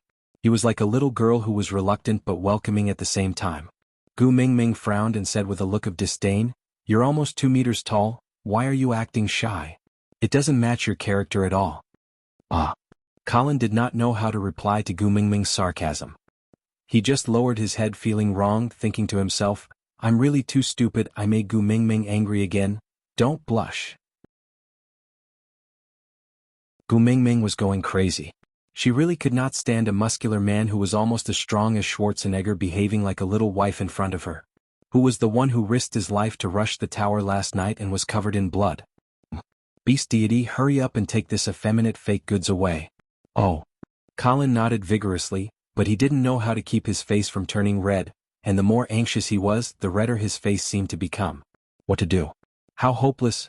Gu Mingming face-bombed and gave up on Colin's character. She turned to Oakley and said, "Oakley, hug me for a while." "All right." Oakley nodded and walked to Gu Mengmeng to hug her lightly. Then, he let go of her obediently and stood back at his original spot. Gu Mengmeng could clearly see a flock of crows flying past her head in a flock. She just wanted someone to carry her to harvest the beehive. Why did it seem like she was asking for hugs everywhere? Can't we just have fun? Aside from the topic, thank you to the QQ reading baby bubble milk tea for tipping 100 reading B. She also replied to the little baby Mo she's question. Regarding how Leah would react, I've already answered it in the reader group. It's not convenient to say more in the comments. Believe me, I have my own difficulties.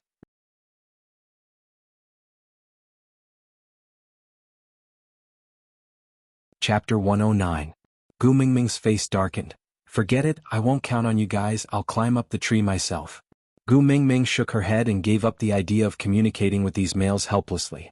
She walked towards the hive by herself. How would Colin and Oakley dare to let her walk over alone? So they kept their lingering thoughts and hurriedly followed her. Colin stood in front of Gu Mingming, ready to use himself as a meat shield to protect her. Oakley followed closely behind Gu Mingming, ready to bring Gu Mingming away if the yellow needle insects attacked. Although Bode found Gu Mingming extremely annoying, she was a precious female after all. Moreover, she was someone that Sandy valued so much. So if there was any danger, he must protect Gu Mingming even if he had to sacrifice himself. This was the responsibility of a male. Gu Mingming sighed deeply. The damn bees had already flown away long ago, but these guys were still advancing like the Japanese entering a village with a minesweeper posture. By the time they reached the place, the damn bees would have flown back. Move away if you guys are afraid, don't delay me from collecting the yellow sauce, alright? Gu Mingming pushed Colin, who was blocking in front of her. Colin had some understanding of the yellow needle insects, he knew how powerful they were. Seeing Gu Mingming's fearless look, he became more worried, so he licked his lips and said, "Why don't you just stand here and wait, I'll go over and help you get it, alright?" Gu Mingming did not insist and nodded. "Alright, just break off half of that hive for me, just half is enough, don't take the whole thing." "What, half?" Colin's eyes widened. In the past, when they risked their lives to snatch it, the best result was a palm-sized piece. That time, there were 2 males who could never return to St. Nazaire. 2/3 at most, no more. If you take it all, they won't come back to build their nest next year. That won't do, understand? Gu Mingming did not know about Colin's worries, she thought that half was too little. Colin clenched his teeth, thinking that even if he was killed by the yellow needle insects, he would never disappoint Gu Mingming. So he nodded with the determination to die. "Alright, I'll definitely get it back for you. Wait for me here." Gu Mingming did not understand where Colin's tragic and stirring emotions came from. She only saw him instructing Oakley and Bode to bring Gu Mingming away immediately if anything happened. Then he turned into a bear resolutely and sprinted towards the beehive. Have you ever seen a kuroshio that is as tall as a building running on all fours? Why did it feel like the wind was howling and the water was cold, as if it would never return? Gu Mingming wanted to stand behind Colin and sing, "One Cut Plum." Colin didn't waste any time. He went up and directly dug out more than half of the beehive with his palm. Then he turned around and ran. As he ran, he shouted, "Success! Retreat!" Then either Oakley or Bode grabbed Gu Mingming's collar and dragged her along as they ran. Gu Mingming looked at the scenery flying past her rapidly and her heart crumbled. The King bees didn't even chase after us, so why are you guys running? Unfortunately, the 3 males didn't even give her a chance to speak. They sprinted all the way back to St. Nazaire. When Gu Mingming could finally land on both her feet, she felt as if she had sat on a roller coaster 8 times. Her head was spinning and she just wanted to vomit. However, just as Gu Mingming was about to find a tree root to support herself and vomit, a deafening cheer rang out behind her. Before she could react to what had happened, she was lifted by all 4 limbs and thrown high up into the sky by a group of males. F***CK Roller Coaster 2. Upgraded version 0, Digression. Announcement. This article's 2P will be held from the 25th to the 28th. Same rules. In these 3 days, don't pay attention to the articles, don't pay attention to the articles. You must follow the articles daily and then actively leave comments. Those who have flowers will donate flowers and those who have votes will vote. During the PK period, there will be 3 chapters every day. The diligent Jeaner is working hard to write the draft. Then it will be the same as during 1P. There will be a small question placed under the article every day. The first one to answer correctly will be rewarded with 66xxb. The second one will be rewarded with 56xxb. The third one will be rewarded with 36xxb. The rest of the people who answer correctly will be rewarded with 18x XP. The first one to leave a comment every day will be rewarded with 10x XP. Those who discuss the plot will be rewarded according to the quality of their comments. Our Gu Mingming's future will depend on the results of 2P. Also, reader group number 492779273.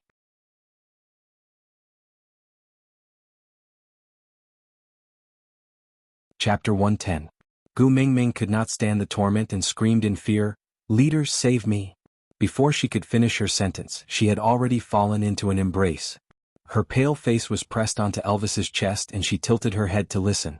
His strong heartbeat calmed Gu Mingming's flustered emotions, but it could not suppress her urge to vomit. Unfortunately, there was not much food in her stomach.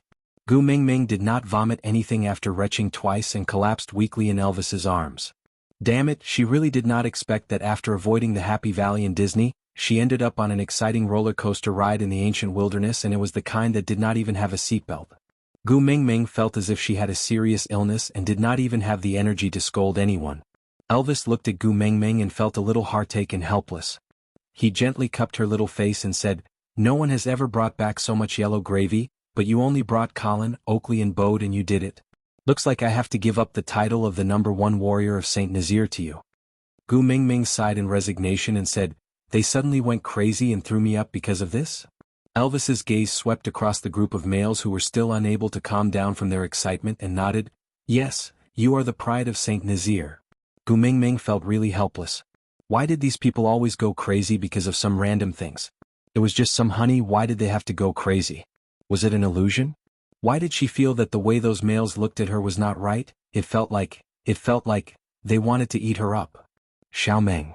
Elvis patted Gu Mingming's back lightly and said, "I am so happy to be your partner, you are my biggest pride." Partner? Gu Mingming really wanted to kill herself. She had just told Leah clearly that she did not have the intention to become partners, but she had forgotten that Elvis still misunderstood. "Sai, I treated you as my leader but you wanted to sleep with me?" Mingming. Gu Mingming wanted to explain but was interrupted by Leah. He whispered into Gu Mingming's ear at a volume that only the two of them could hear, "Everyone in the tribe is watching, if you have anything to say it after we return." Gu Mingming glanced at the male beasts who were still in a state of rage, pursed her lips and nodded. Elvis treated her so well, she could not let Elvis be so embarrassed and be rejected in front of everyone in the tribe. He even had to hear her say that he was just thinking too much. "Let's eat first. I'm starving." Gu Mingming smiled brightly and put aside Elvis's matter for now. They could talk about it when they got home at night. However, now that Elvis was obviously not going to be her godmother, then, could she still stay in Elvis's cave? Although Elvis did not know what Gu Mingming and Leah were talking about, he could not help but feel uneasy. However, seeing Gu Mingming's smiling face, he could not bear to ask and did not dare to ask. He could only follow her wishes and nodded his head. Gu Mingming turned around to look for Sandy in the crowd. From afar, she saw a small isolated area beside the crowded stream. There were 2 or 3 figures there. She could not see them clearly as they were too far away, but she could vaguely feel that they could be Sandy. Hence, Gu Mingming shouted Sandy's name while rushing towards that direction. With Elvis and Leah guarding the area, Gu Mingming passed through the crowd effortlessly. But when she reached the front, she saw that there were 3 females in that small empty space and Sandy was one of them. She was standing at the side wiping her tears, feeling wronged. "Aside from the topic, Ayaya, it's going to be 2P tomorrow. Let me remind my babies again to clock in on time after 12 noon tomorrow to catch up on the novel."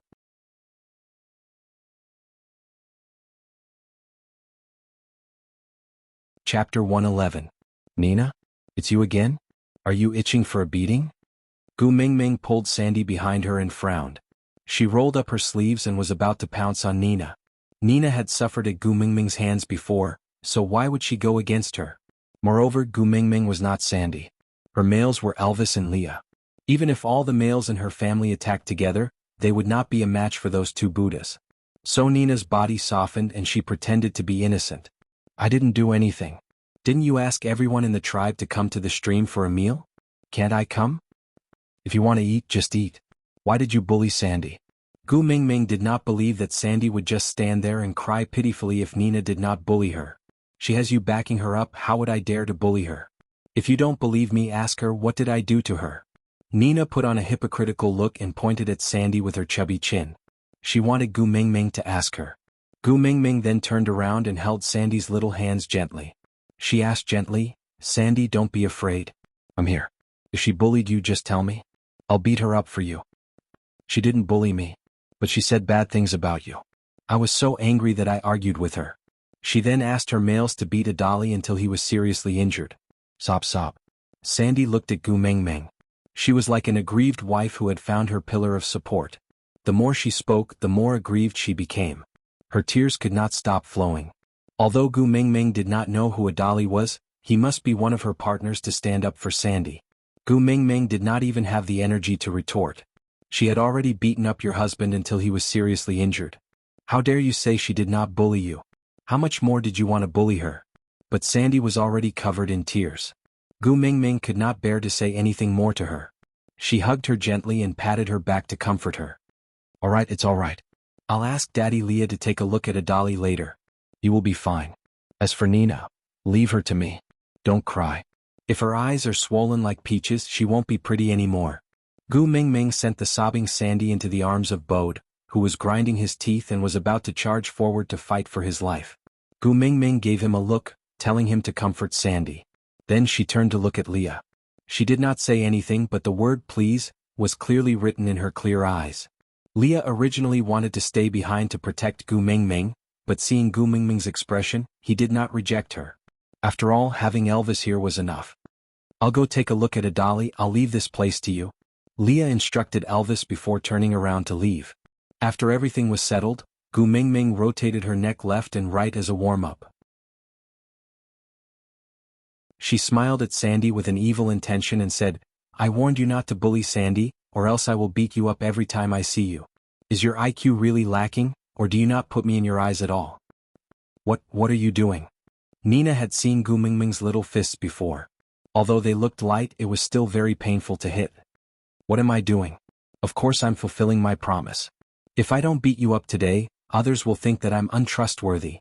As Gu Mingming said, she pounced towards Nina, looking like she wanted to tear her into spicy strips. She was like a wild cat that had gone mad, wild and dangerous. Even the males at the side who did not dare to intervene in a female dispute broke out in cold sweat, muttering to themselves, why didn't this Nina learn her lesson? Why did she have to offend her? She was the Gu Mingming who could snatch the yellow gravy from the yellow needle worm and come out unscathed. Aside from the topic, today was the day of PK. The 2 sessions in the morning would be updated as usual, and the 3rd session would be updated at 2 p.m. Starting tomorrow, Chapter 1, 8:30, Chapter 2, 9 o'clock, Chapter 3, 9:30. Those little babies who have not clicked on favorites, remember to do so and be more proactive in leaving comments.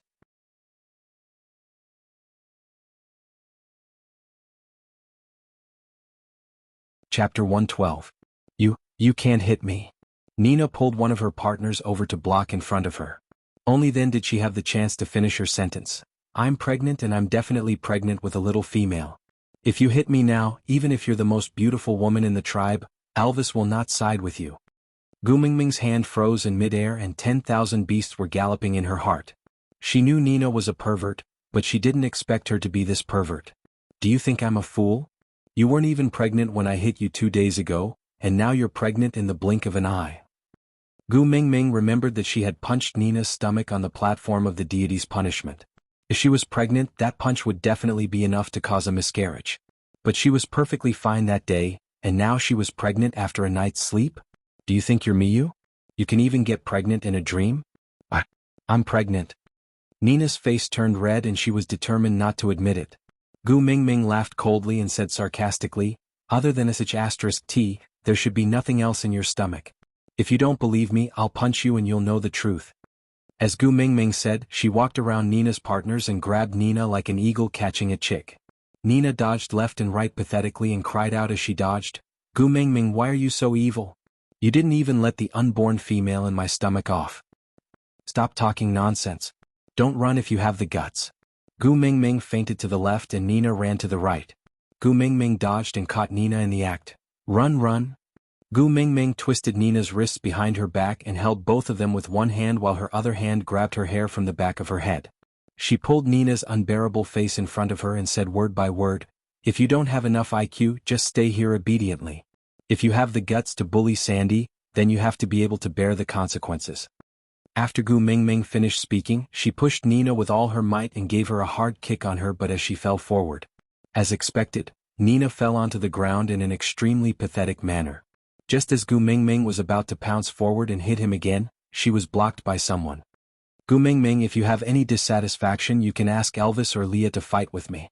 Even if you kill me and all of Nina's partners, we have no complaints. But no matter what, Nina is still a precious female of Saint Nazir, please don't hurt her anymore. His voice was dry and hoarse, and his eyes were filled with reverence, but he did not shrink back. He only had one arm, but he did not seem to be in a sorry state at all. Instead, he had a kind of unyielding elegance. Gu Mingming looked up and indeed, she saw Quentin's familiar face. Towards Quentin, Gu Mingming still had some reservations.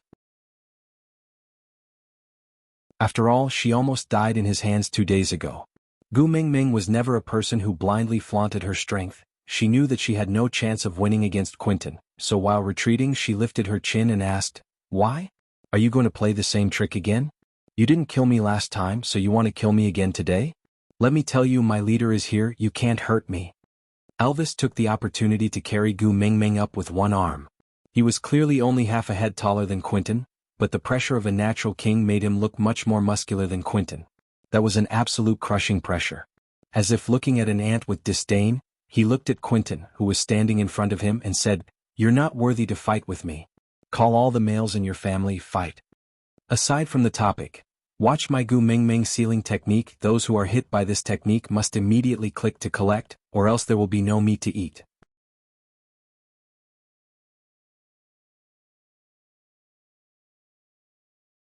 Chapter 113. Elvis's word battle shocked the entire place into silence. Everyone seemed to be holding their breaths, afraid that if they breathed too loudly they would be burned. "Elvis, you actually want to kill all the males for her?" Nina saw that Gu Mingming was being carried in Elvis's arms and could not jump down to hit her for a while. Furthermore, Quentin had also rushed back, so she became much more daring. She directly stood out from behind Quentin and reprimanded Elvis as though he was Chin Shimmy. "Back then, in order to prove my fertility to you, I got pregnant with a nest of eaglets the year I came of age. But in order to give birth to your first nest of wolf cubs, I forced Quentin to smash all the eggs in the nest. I don't blame you for always distancing yourself from me all these years. As long as you agree to mate with me now, I promise that when I go into estrus next spring, I will mate with you immediately and give birth to your first nest of wolf cubs. Give up on that, Gu Mingming. It's going to be winter soon. If she goes into estrus at this time, she will definitely not have a good ending. Even if she successfully gets pregnant after you mate, with that skinny body of hers, how can she survive the long winter? And how can she give birth to healthy cubs for you?" Elvis was expressionless. He grabbed Nina's neck with one hand and lifted her off the ground easily. He squinted his dangerous eyes and said in a voice so cold that it seemed like ice could form, "You don't have the right to comment on Xiaomeng." Quentin held onto Elvis's wrist. Even though he was on his last breath after going through 3 days of the deity's punishment ritual, coupled with the fact that the murderous aura and pressure from Elvis was too strong, making it extremely difficult for him to even breathe, but looking at Nina who was on the verge of death, Quentin still forced himself to take a breath and said with difficulty, "She's a female." Elvis curled his lips in disdain. His pupils shifted slightly and he glanced at Quentin from the corner of his eyes, asking, "So what?" Quentin pursed his lips tightly. He knew, and it was precisely because he knew that he chose to bring Nina to Saint Nazir back then. The rules of the beast world were completely useless to Elvis. No, to a mated male, nothing was more important than his own female. Even he could kill Gu Mingming because of Nina's words, what more Elvis? Quentin felt that his vision was starting to turn yellow, and everything he saw was blurry. This was a sign of fainting. If he did not think of a way, Nina would probably die before he fainted. Quentin used his last consciousness to form a sentence. "Gu Mingming will be scared." Although this sentence was short, it effectively dispersed Elvis's murderous aura. He lowered his head to look at Gu Mingming, who was nestled in his arms, and recalled how she had cried at the campfire party on the night she came of age. His heart ached and he flung Nina far away. He rubbed the hand that was strangling Nina's neck twice on his beast-skin dress before patting Gu Mingming's back gently and comforted her. "Don't be afraid, I'm here." Seeing that Nina was saved, Quentin finally couldn't support his weak body anymore. His legs gave way and he collapsed onto the ground. Even though he might never be able to open his eyes again, the corners of his lips were still curled upwards. As long as she was fine, everything was fine. Out of topic. Question: what race is Sandy? The first one to answer correctly, XXB 66, second 156, third 136, every subsequent 118 XXB.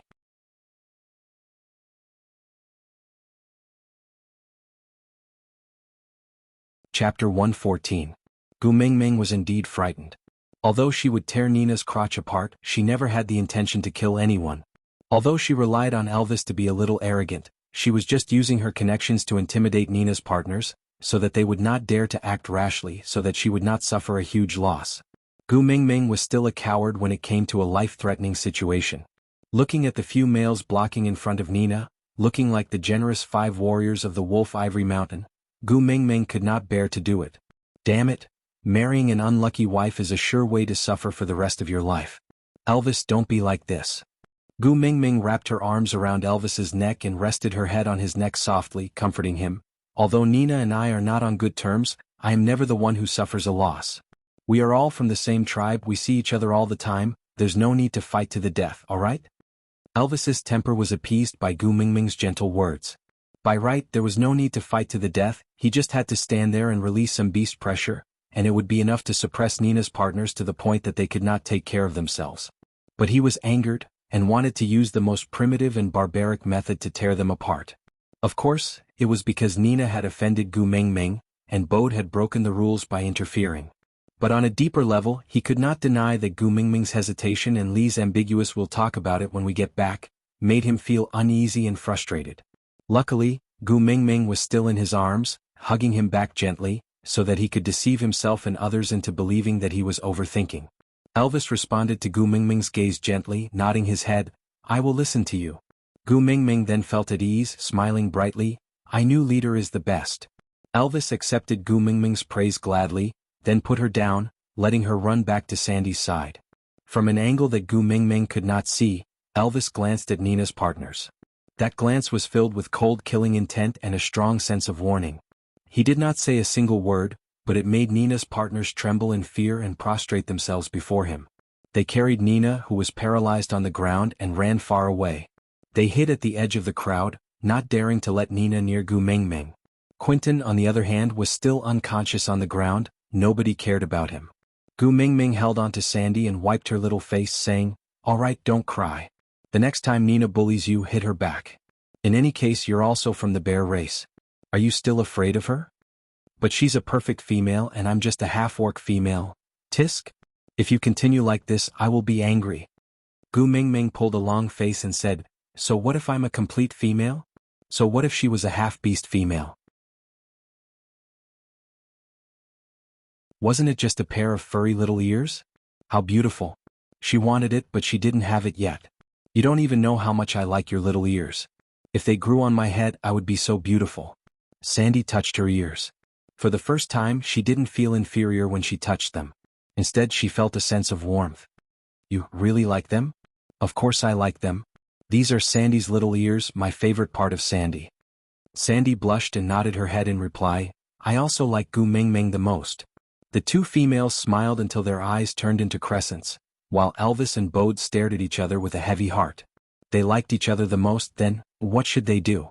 Aside from the topic, today's small question, Gu Mingming transmigrated to the beast world because she wanted to get close to a heartthrob senior. May I ask, which club's senior is this heartthrob from? Reward policy: first place 68 XXB, second place 58 XXB, third place 38 XXB. Other participation prizes 18 XXB. Note: this activity is limited to the little darlings who left comments in Xiaoxiang Academy. Because on other platforms, Jiner does not have a backer and cannot set up any rewards.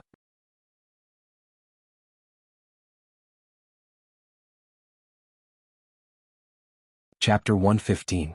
Gu Mingming and Sandy held hands as they walked towards the main fire, with Elvis and Bode following behind them.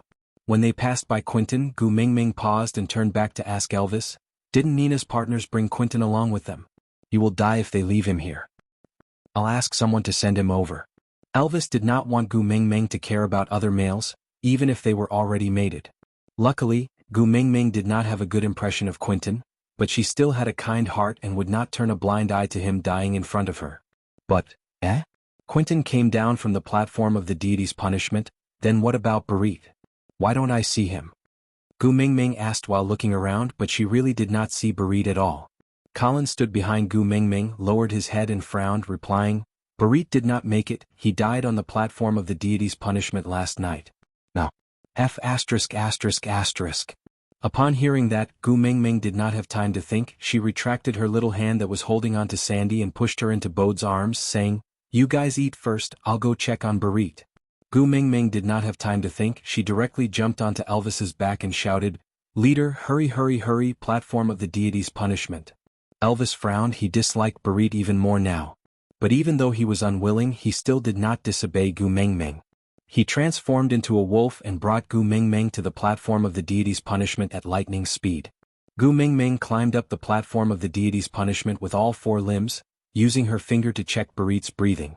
Although it was weak, he was not dead yet. Great, he can still be saved if he's not dead. Barit was punished because of Gu Mingming. If he died just like that, Gu Mingming would not be able to forgive herself no matter what.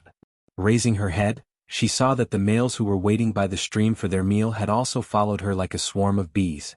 Gu Mingming could not even be bothered about her helplessness. She spotted Colin in the crowd at one glance, so she ordered, Colin, help me get some water. All right. Colin didn't ask why. His and Barit's skills were closely related and they had been rivals and friends for so many years. If they were lucky, they might even become a family in the future because of Gu Mingming. Barit died on the platform of the deity's punishment just like that, and he was very upset. If Gu Mingming really had a way to bring him back to life, not to mention fetching some water, even if she wanted him to slit his throat and let his blood out, he would do it. Originally, the platform of the deity's punishment was close to the stream. It only took Colin less than a minute to break the leaves and fetch water. Gu Mingming carried Barit's head and placed it on her thighs as a pillow. Then she took the leaves from Colin's hands and slowly poured the water into Barit's mouth. But Barit had been unconscious for a long time and even swallowing was a problem. That little bit of water flowed out the way it was poured in. Gu Mingming clenched her teeth, picked up the leaf and poured a mouthful of water into her mouth. Then she pinched open Barit's mouth and fed him the entire mouthful of water. Barit's Adam's apple rolled, and he finally swallowed his first mouthful of water in 3 days. His body was nourished and gradually showed signs of recovery. Gu Mingming persisted and brought the water to her mouth again, preparing to feed him another 2 mouthfuls. However, her wrist was held by Elvis. His eyes were as black as ink and his thin lips were pursed into a straight line. He shook his head. Although it was not a big movement, it was filled with undeniable determination. Aside from the topic, she believed that the little babies might have discovered a problem. The place where they were going to eat was by the stream and the platform of the deity's punishment was also by the stream. Why did Gu Mingming need Elvis to send her from the place where they were going to eat to the platform of the deity's punishment? There was only one truth.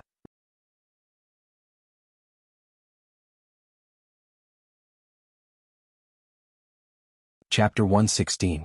Elvis pulled Gu Mingming back into his arms and looked down at Barit from above. He casually took a deer that had just stopped breathing and had yet to be cleaned from the hands of a male. He aimed the blood vessel of the deer at Barit's mouth and let the warm blood flow down Barit's throat, nourishing his body. Barit rolled his eyes and forced his dry eyes open. When he saw that figure in a hazy state, the corners of his lips could not help but curve upwards. Go. Mingming? Yes, I'm here. Gu Mingming wanted to struggle out of Elvis's arms, but Elvis's arms did not budge at all like they were made of steel, not letting her struggle at all. Gu Mingming had no choice but to give up struggling. She stared at Barit helplessly and said, Why are you so silly? I told you to kneel for 3 days and 3 nights and you're really going to kneel? This stubborn fellow, if he loses his life, he'll lose everything. As long as you are safe, my life is nothing. With every word Barit said, his throat felt as if it was being cut by a knife. However, this kind of pain made him feel exceptionally blissful. He thanked the beast deity for taking pity on him and fulfilling his last wish. He would use the rest of his life to protect Gu Mingming. Only then would he have no regrets when he had to return to the arms of the beast deity. Gu Mingming's eyes were a little sore. He had actually done so much for someone he had only known for 2 to 3 days. Since you're not dead, go back and rest. Elvis did not like the way Gu Mingming was looking at Barit, and even more so, he did not like the way she was so concerned about him. Hence, he carried Gu Mingming and jumped down from the platform of the deity's punishment without any explanation, walking back in big strides. Seeing that Gu Mingming did not give up and was still stretching her neck to look back, he whispered into her ear, "The recovery ability of males is very strong. Since he's awake he won't die. Sandy is waiting for you. If you don't go back she'll cry again." "Oh yes, Sandy is still waiting for me." Gu Mingming retracted her gaze from the platform of the deity's punishment and turned to look forward. She rubbed her tummy and said, "Even I feel hungry, Sandy must be famished too. Hurry up, let's go back and eat." Elvis sighed silently. Was his decision wise? Why did it feel like there was a wolf at the front door and a tiger at the back door? Between Barit and Sandy, who should he guard against first? Even though he was thinking about it, Elvis did not slow down his pace. After all, Gu Mingming was also hungry. When they returned to the place where they were supposed to roast the meat, Gu Mingming really wanted to shake her head and leave. Do you know what it means to be covered in corpses and to have blood flow like a river? If he glanced to the left, he would see a tiger's paw. If he glanced to the right, he would see a wolf's head, F***ck me. Beast God, aren't you going to do something about your people being so cruel? What happened? Elvis's gaze circled around Gu Mingming, so he naturally did not miss out on her aggrieved expression. Gu Mingming sighed helplessly and wrapped her arms around Elvis's neck. The ground was filled with blood, she did not want to go down. "Gu Mingming, you're back." Sandy welcomed her from afar and smiled sweetly at her.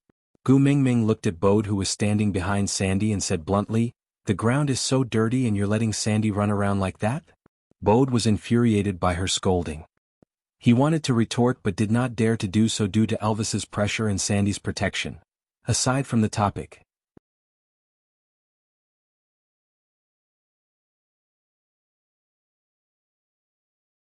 Chapter 117. Bode carried Sandy up according to Gu Mingming's instructions and stood behind Elvis from the side. Gu Mingming then nodded her head in satisfaction, then pointed to a relatively clean place by the stream and said, "Leader, let's go there." "All right." Any place with Gu Mingming was a good place. Elvis brought Gu Mingming to the stream and Bode carried Sandy over. Once the two females landed on the ground, they held hands and started to converse like best friends. Elvis and Bode could not interrupt at all and could only sigh silently, waiting for when these two fellows would remember them. Growl, growl, Sandy's stomach growled and Gu Mingming then remembered that they had not eaten yet. She smiled and said, "Leader, help me start a fire here. Bode, bring over 2 fishes that Elvis and Leah caught just now." Bode clenched his teeth but did not dare to bare his teeth at Gu Mingming. Sullenly he followed Gu Mingming's instructions. Elvis started a fire a few times and could be said to be very familiar with it now. Not long later, a small warm fire was started. Gu Mingming took over the big fish that Bode brought over and used a thin stone she picked up from the river to scrape off the fish's scales. She borrowed Elvis's sharp claws to cut open the fish's stomach and took out all the internal organs before throwing them away. Then, she washed the fish in the stream and used the branches that Elvis had prepared earlier to skewer the fish using the cross-fixation method and roast it slowly over the fire. The aroma of the fish became stronger as time went by. Sandy, who had a look of disdain, could not help but swallow her saliva. She had already asked Gu Mingming 8 times, "Can we eat now?" Gu Mingming pretended to be mysterious and said, "Almost done, but we still lack a secret weapon." "What is it?" Sandy could not help but become nervous and lowered her voice. The way the two of them spoke was like an underground gang meeting. However, to males with exceptional hearing, they really did not need to do so because they could still hear clearly. Gu Mingming hooked her finger and asked Sandy to come closer. Sandy naturally did as she was told. Gu Mingming whispered into Sandy's ear, "Yellow gravy." Sandy had thought that Gu Mingming wanted the yellow gravy to roast the rabbits. Although Gu Mingming had brought back a lot of yellow gravy, no one managed to hunt any rabbits today and was still feeling regretful. Who would have thought that this water shuttle could also be roasted with yellow gravy? Too unexpected, too pleasantly surprised. "Bode, hurry, bring the yellow sauce that Gu Mingming brought back, bring all of it over." Finally Bode was so touched that he was about to cry. After a whole day he finally got an order. It was from Sandy. They had been ordered around by Gu Mingming for an entire day and now they could finally be ordered around by their own females. You guys don't understand this kind of happiness. Bode had not walked far when Colin walked over with all the yellow gravy he had gotten today and all the yellow gravy that the males in the tribe had contributed to coax Gu Mingming. Gu Mingming chuckled. "I don't need so much. Share it with everyone." Everyone here will have a share. Let's all have a taste. How can we do that? This precious yellow gravy is not even enough for the females. How are the males going to eat it? Colin looked at the yellow gravy in his hands and felt his heart ache. Although he had used Gu Mingming's method and obtained it successfully this time, it was hard to guarantee that it would be the same next time. If it was given to the males, what would Gu Mingming eat? Aside from the topic, come, today's small question. What is the prototype of Daddy Leah? Reward policy, first place, 68xxb second place, 58xxb third place, 38xxb other participation prizes, 18xxb note.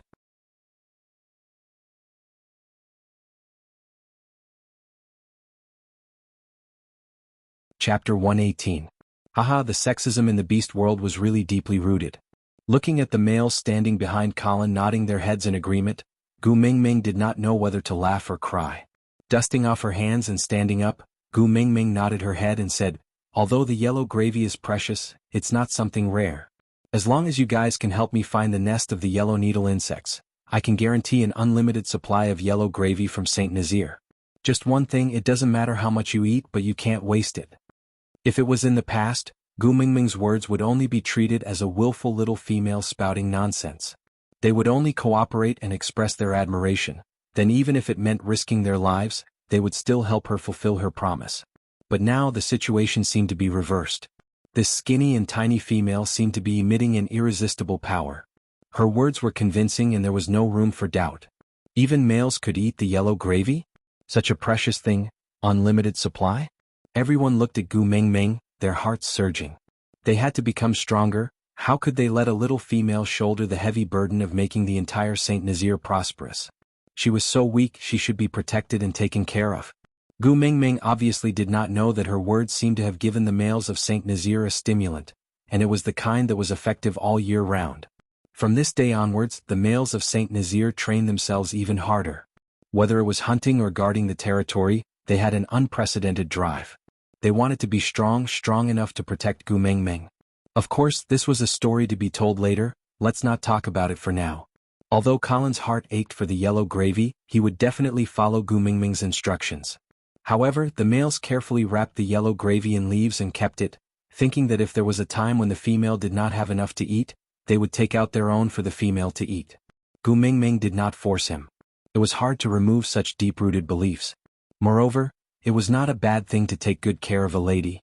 Why must she correct him? Gu Mingming asked for a wolf tail that the male intended to throw away. After washing it clean with the stream water, she dipped it in honey and brushed it evenly on the surface of the roasted fish. Then, she slowly flipped the fish until the honey was roasted to a golden color and the air was filled with a charred sweet smell. Gu Mingming then took the roasted fish down from the rack and tasted a small piece.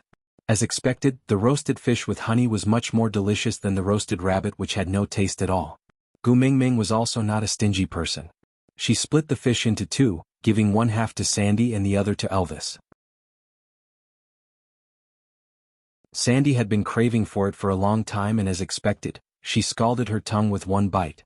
She stuck out her pink tongue pitifully and sucked in air, looking so adorable that Gu Mingming could not stop giggling.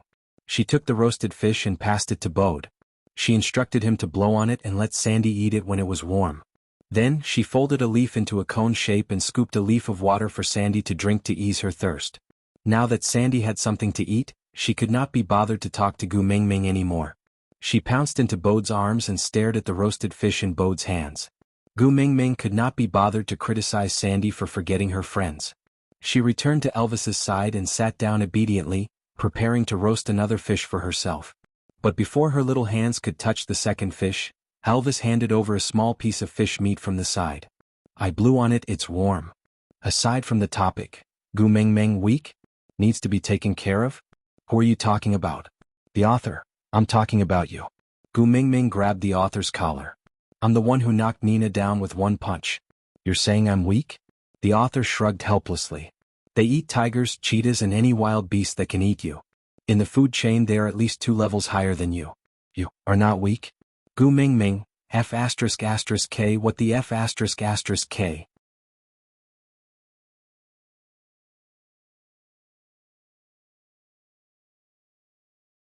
Chapter 119. Gu Mingming felt a warmth in her heart. She opened her mouth with a smile and swallowed the fish that Elvis sent to her mouth. The temperature was just right and the fish bones had already been picked out. Leader was actually such a meticulous person. Elvis felt a warmth in his heart when he saw Gu Mingming eating contentedly. Luckily, she was willing to give him a chance to take care of her. Maybe he was just overthinking when he said, "we." Gu Mingming allowed Elvis to feed her while she swiftly processed the second fish. But before she could scrape off all the scales, Sandy could not wait any longer. A pair of chubby little hands were placed on Gu Mingming's shoulders. She stuck her head out and asked, Gu Mingming, are you done? I still want to eat more. This water shuttle is actually so delicious, it's not done yet. Wait a while, I will let you eat all of it after I'm done. Gu Mingming treated Sandy like a parent who spoiled her child without any principles. Can you teach Bode? Let him learn how to do it from you. Once he learns it, let him roast it for us. Although Sandy was greedy, her heart ached for Gu Mingming's little hands. They must be cold after soaking in the water for such a long time. And even though this water shuttle became extremely delicious after being roasted by Gu Mingming's little hands, it still smelled terrible when processed. Just think about how other females were treated like their ancestors when they were in heat. But Gu Mingming, the first beauty of Saint Nazaire, was actually squatting by the stream to roast fish, and for her to eat. Sandy felt more touched the more she thought about it. She pounced onto Gu Mingming and hugged her tightly. Her furry little ears twitched continuously. She said with a naive expression, Gu Mingming, if only you were a male. Then, I would definitely mate with you and never be separated from you for the rest of my life. Gu Mingming used her finger that was soaked in water to touch Sandy's little nose. She smiled and said, Yeah, if I were a male, I would definitely marry you. What? Sandy tilted her head and looked at Gu Mingming. What's that? It means partner. We call our female partner wife, over there. Gu Mingming replied while brushing honey on the fish. You guys are so funny. The female partner is called wife, and the male partner is called father. Sandy blinked her big eyes and smiled innocently. Gu Mingming was speechless. She sneaked a glance at Elvis, who looked unhappy and hurriedly explained, Daddy means father, not male partner. Why is Leah your father? Sandy was even more confused. Speechless, Gu Mingming choked and asked the heavens, Come, this fish is ready. You eat it. Gu Mingming stuffed the freshly roasted fish into Sandy's mouth without any explanation, hoping to use food to shut this little ancestor's mouth. No, Borde said he'd seen you do it twice and learned. You eat this one first, I'll wait for Bode to roast it. Sandy said as she pushed the fish back to Gu Mingming. She then imitated Gu Mingming and said to Elvis, Take good care of Gu Mingming and blow on it to warm it before feeding it to her. Otherwise it will be very painful if she gets scalded. Perhaps this was the first time someone spoke to Elvis like this. But Elvis did not feel angry. Instead, for the first time he felt that Sandy, this noisy and crybaby, was rather cute. On the other hand, Sandy, who only dared to be a little presumptuous because Gu Mingming was around, felt her legs turn to jelly after she finished speaking. She turned around and ran back to Borde's side to wait for the fish. Wife means female partner. Then is the male partner called leader? Elvis's voice was as light as the spring breeze, but in Gu Mingming's ears, it sounded like thunder on the ground. Damn. How could she explain? Aside from the topic, replying to QQ reading enough 2 scarves, as question yes, Gu Mingming's weight was 60 kilograms. The reference was the shameless author himself. I was 172 kilograms tall and 51 kilograms at my slimmest. My friends thought I was a drug addict when they saw me, so they dragged me along to preach the correct values of life. After that, I gained some weight and my weight was around 55 kilograms to 58 kilograms. Only then did I look more normal and my complexion became better.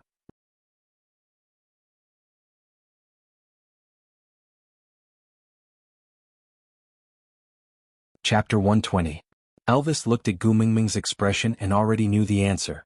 He could not hide his disappointment, but he could not bear to scold her, so he just pulled Gu Mingming into his arms and pressed his chin against her little head, asking, Then what do you call your male partner over there? Gu Mingming shrunk into Elvis's arms like an ostrich and answered guiltily, Hubby. Good girl. Elvis's lips curled into a sly smile. Say that he was lying to himself, say that he was burying his head in the sand, but at the end of the day, he had heard that title from her mouth with his own ears, hadn't he? Gu Mingming blushed. Damn, Leader's tricks were as deep as the ocean. She was tricked by Elvis once again? Didn't they all say that foxes were the cunning ones? Why was it that Leah did not trick her, but Elvis was the one who made her speechless and even felt a little excited. Just as Gu Mingming's little heart was beating wildly, she heard Sandy calling out her name in a wrong tone. Gu Mingming. Gu Mingming peeked her head out from Elvis's arms to look at Sandy, only to see her looking at her with a wronged expression, looking extremely lovable. Gu Mingming took the opportunity to jump out from Elvis's arms and walk to Sandy, holding her little hand and asking, "What's wrong? Who made our adorable Sandy unhappy?" Sandy looked as if she wanted to cry but was unable to do so, handing the fish in her hands to Gu Mingming. "Try it, Bode made it." Gu Mingming looked at the fish meat. The color was even and the heat was on point. The way it was prepared was obviously the same as hers. Even the position of the cross was fixed according to her grilled fish. It also smelled like the burnt smell of honey, and there was even some crystal clear honey hanging on the surface. It was obvious that another layer was applied after grilling. By right, this should have been specially made according to Sandy's preferences, but why did Sandy look like she was not satisfied? Gu Mingming tore off a small piece of meat and placed it in her mouth to have a taste. Once it entered her mouth, her brows furrowed tightly together. Pfft. See, Gu Mingming also finds it disgusting. Sandy was extremely furious. She had used up all the yellow gravy that Gu Mingming had given her just for this roasting water shuttle, but now, sob sob sob, I don't have any more yellow gravy. Am I going to be hungry today? Boo. Gu Mingming did not know whether to laugh or cry as she coaxed Sandy, the little foodie. She patted her back and comforted her. "It's all right, it's just yellow gravy. I still have a lot with me. If it's not enough, I'll go look for more. With me around, how can I let my adorable Sandy starve?" "Really?" Sandy looked up with a wronged expression and did not let go of Gu Mingming's waist. When she saw Gu Mingming nodding her head seriously, her tears turned into a smile. "I knew that Gu Mingming treats me the best. I like you the most. Bode was so frustrated that he couldn't even lift his head. He had clearly followed Sandy's instructions, so why did she not like the things he made? They looked exactly the same. Gu Mingming didn't expose him. She just passed the fish Bode roasted to him and said, "Food cannot be wasted, you should eat it." Bode understood that Gu Mingming wanted him to taste the problem himself, so he didn't refuse and took a bite of the fish. The moment the meat entered his mouth, Bode's brows furrowed together. "You clearly added a lot of yellow gravy, but why is it bitter?" Aside from the topic, today is the last day of the PK. Those who haven't clicked on the collection button, please click on it. All the comments, please make use of the last moments of the morning to sprint today's question.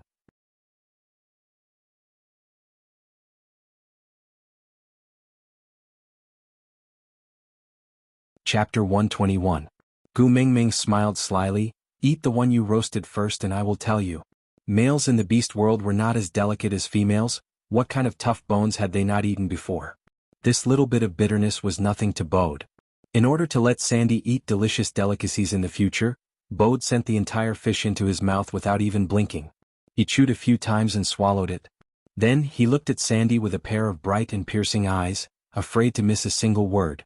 Gu Mingming gave her roasted fish to Sandy, then took a fresh one from the ground and let Bode cut open its stomach. She then pointed at one of the innards and said, "Do you see this? This is called the gallbladder. If you accidentally cut it open when you cut it open, then the taste of this fish will be the same as the one you just ate." Bode's eyes almost looked into the fish's stomach, even though the fishy smell made him choke, but for Sandy he could endure anything. The other males looked at Gu Mingming and the rest eating the fish, then looked at the jackals, wolves, tigers and leopards in their hands. After hesitating for a while, no one dared to ask Gu Mingming how to eat these things under the pressure of Elvis. Thinking about how Gu Mingming said not to waste food, the males skinned their prey and ate it raw according to their usual habits. They looked at Gu Mingming while eating. It tasted better than usual even without any processing. But this made Gu Mingming pitiful. A bunch of beasts looked at her with green eyes while chewing on the tiger's head and wolf's claws. Their blood-red tongues licked their lips from time to time, scaring Gu Mingming so much that she almost ran away. Gu Mingming, who was shivering, leaned into Sandy's arms and buried her head into Sandy's shoulder to seek comfort. "I will never ask everyone to gather for a meal again. Their table manners are too scary." Sandy shook her head and said, "I will never invite everyone for a meal again." Sandy looked around while eating the roasted fish, saying emotionlessly, "Isn't this how males eat? The males at my place don't eat like this." Gu Mingming wanted to cry but had no tears. "Gu Mingming, tell me about your place." Sandy was extremely curious about Gu Mingming's previous tribe. so she touched the honey on her mouth and looked at Gu Mingming seriously as she requested. Yeah, sure. Gu Mingming thought for a while. She was a girl and there were only two topics that were easiest to talk about: love and shopping. Looking around, he realized that there wasn't even a small town store. Shopping was out of the question. There was definitely no common topic, so he decided to talk about love. So Gu Mingming cleared her throat and started to tell Sandy about Korean dramas. Of course, she automatically replaced the male and female protagonists in the story with male and female, and the story she told originated from Descendants of the Sun. Gu Mingming held Sandy's little hand and looked into her eyes with deep affection. She asked in a tender voice, "Regarding kissing you without permission, should I confess or apologize?" Sandy clasped her hands in front of her chest and took a deep breath. She shrugged her round little shoulders and nodded like a chick pecking rice. She wanted to express something, but she realized that her vocabulary was limited by her imagination. This is too much. How can you kiss a female without permission? Moreover, he actually left the female alone at the rendezvous. This kind of male is too useless. Before Sandy could arrange a word to express the emotions in her heart, the meal had already been finished. The males who had transformed into humans had already gathered in a circle, each of them sitting around Gu Mingming to listen to her story, as if they were watching old movies in the old countryside. Aside from the topic.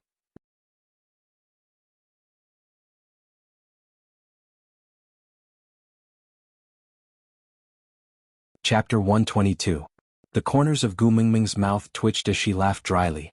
The biggest generation gap in the world was not from the present to the past, nor was it the fact that you did not know that I loved you when I was right in front of you. It was the gender gap. It was said that the difference between a man's chromosome and a woman's was even bigger than the difference between a man and a gorilla. In the past, Gu Mingming thought that it was nonsense, but now she believed it. Sandy had obviously become Yu Xijin's fangirl through the passage of time, so she protested, "What do you know? The tribe is in danger. Do you still want to continue the date and not protect the tribe?" The male who raised the question shrunk his neck, obviously not willing to make Sandy unhappy, so he hurriedly explained, "What I mean is that male left the female alone at the dating spot and ran back to protect the tribe. What if the female is in danger? When there is no one around to protect her, how can he leave the female alone outside? Especially when the tribe is under attack." Before this male finished his sentence, another male followed up, "Yeah, if Saint Nazir is under attack, we will also fight to the death and be willing to sacrifice our lives to protect the tribe. But the aim of protecting the tribe is to not let the females be harmed, so every time a male has a female in his family, he will leave at least half of the males to protect his own female. 4 females like Sandy who only have 6 males, the tribe will send more powerful males to join in the protection ranks. Leaving the female alone in a dangerous environment, this male really should not have done it." Hearing that, Sandy was also a little confused. She turned around to look at Gu Mingming and asked, "Then why did Yu Xijin leave Kang Moyan alone? Could it be to protect the other females in the tribe?" Gu Mingming smiled and shook her head, making up a version that did not belong to Descendants of the Sun. That battle was too cruel, he did not even know if he could return alive. If he brought Kang Moyan along, wouldn't it be equivalent to bringing her into danger too?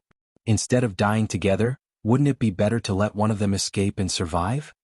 This question caused the entire place to sink into silence. This seemed to be a question that they had never thought of before because the rules in the beast world were very simple. Attack or defend, win or lose. There was only life and death, success or failure. There was no option to send the females away first. But if they really met an opponent with a great disparity in strength, and even Elvis and Leah could not withstand a single blow from the enemy, then they could send the tribe's females away first, and come back to fight with their lives on the line, buying more time for them to escape.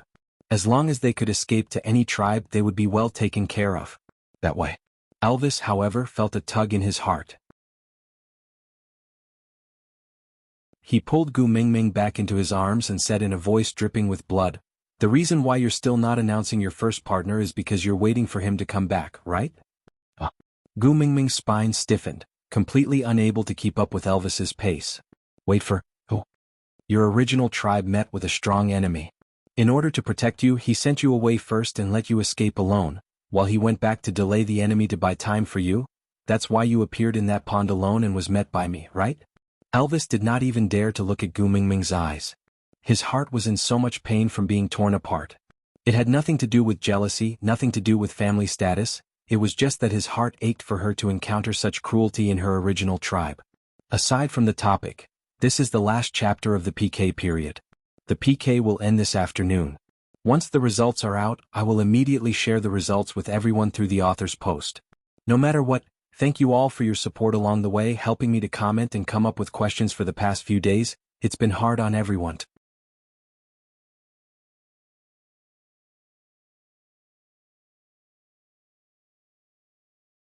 Chapter 123. This is what you wanted to tell me just now, right? Elvis pressed Gu Mingming against his chest and hugged her tightly. He felt that this was the only way to soothe the burning pain in his chest. It's all right. From today onwards, I will protect you and take care of you. I will not let you suffer any harm, even if I have to sacrifice my life. If one day he comes, I can give up the position of first partner to him. Gu Mingming did not know whether to laugh or cry. She did not expect that one day she and Wuxia would form a couple. This was simply a beautiful bubbling joke. No, leader, you've misunderstood. This is someone else's story. I've already said that the female lead is called Kang Moyan, not Gu Mingming. Your understanding really makes one's heart ache. These few days you looked like you had a lot on your mind. It must be because of this. Elvis's words were not a question but a statement. In his heart, he had already confirmed that Gu Mingming was the female lead in the story she told. Especially when he thought of how she cried during her coming-of-age ceremony, he was even more certain that she cried then because the male called Wuxia did not come. If she really hoped that Wuxia would guard the tower for her, then the position of first partner would naturally not belong to him, Elvis. No wonder she had always been vague and refused to publicly acknowledge him as the first partner. So this position was left for that person. The more he thought about it, the more Elvis's heart ached. He hated himself for not meeting her earlier. Why did he let that Wuxia snatch it before him? I swear I'm really not Kang Moyan. Although I know Wuxia, he doesn't know me at all. This is really just a story. If I'm lying, let the beast deity bring me away. Gu Mingming finished her sentence in one breath, then took a deep breath and said, and leader, if you don't let go, my waist will be broken by you. Elvis then realized the strength in his hand and hurriedly let go of Gu Mingming. He frowned and said, let me see, are you hurt? Gu Mingming's breathing was finally smooth. She held onto Elvis's arm and bent over to catch her breath for a while before saying, I'm fine, luckily you let go in time. Elvis's brows formed a dead knot. Now that he knew that there was a strong opponent, he had to lose his sense of propriety and fear an enemy that had yet to appear. This was really not Elvis's style, but as it concerned Gu Mingming, he could not suppress the uncertainty in his heart. It's okay, I was just joking. Look, I'm fine. Gu Mingming noticed his low spirits and patted his shoulders. Leader, Wuxia really has nothing to do with me. Even if I know him, he has already mated with Kang Moyan. There is a mountain range in the Himalayas between us. That is a gap that cannot be crossed. It is impossible for us to have any interaction in this lifetime, so don't worry about it. All right. However, Elvis's brows did not relax because of Gu Mingming's words. Instead, his ruthless aura lingered in the air. Even someone like Gu Mingming, who was slow to react, could feel a strong murderous intent. Is it because he chose Kang Moyan and abandoned you that you wandered alone in the dangerous forest? Elvis only felt his heart tremble. If he had not found her in time, how long would she have to soak in that pool? What if she met a wild beast? What if she met a stray orc? The more he thought about it, the more terrified he became. Elvis clenched his fists tightly and said, where is he? I will kill him to avenge you. Aside from the topic, good news when 2P was over. Next, it was time for the daily routine of stable updates and recommendations. Then little babies who want to eat meat, please join the group. 49277927 clear soup novel lovers, little pure babies who want a 1v1, please don't join. The taste in the group is a little heavy and may not suit you.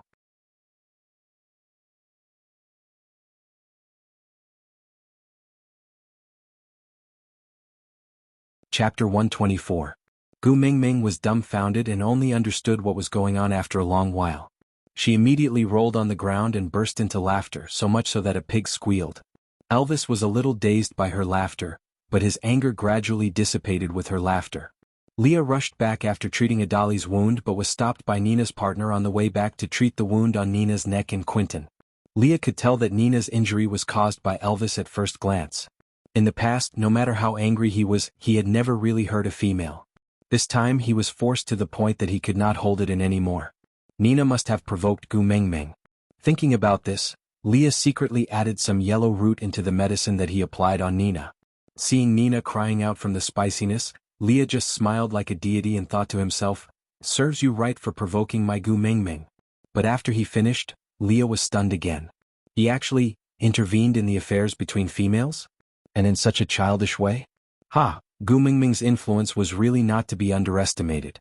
Thinking about this, Leah wanted to return to Gu Mingming's side even more.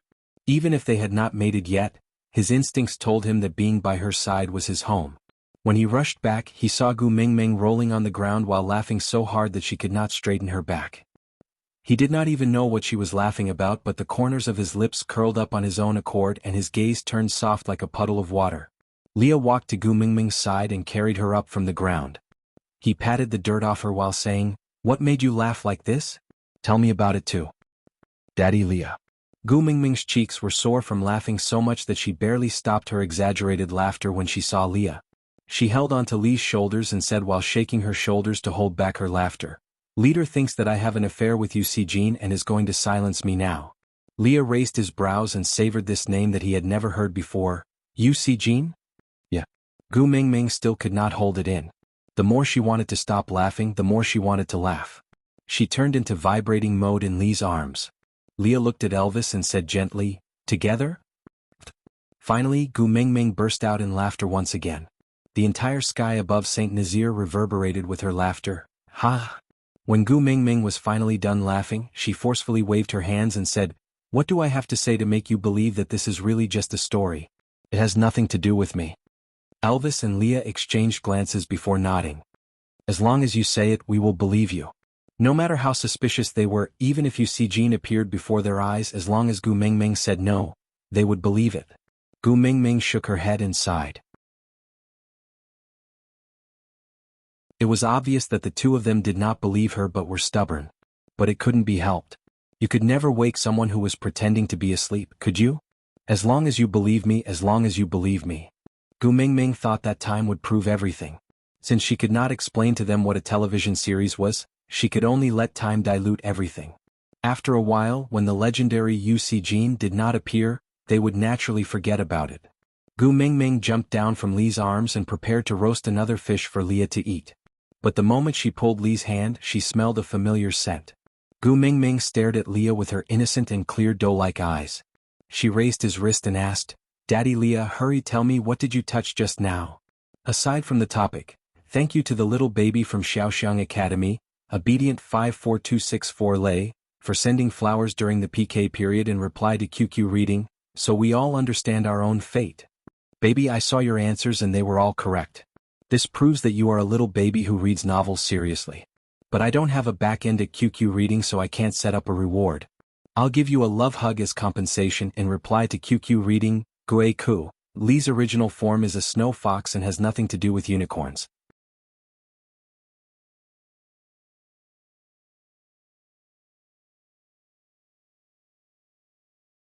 Chapter 125. Leah brought his hand to the tip of his nose in confusion and sniffed. It was the faint smell of yellow roots, left behind when he was pranking Nina.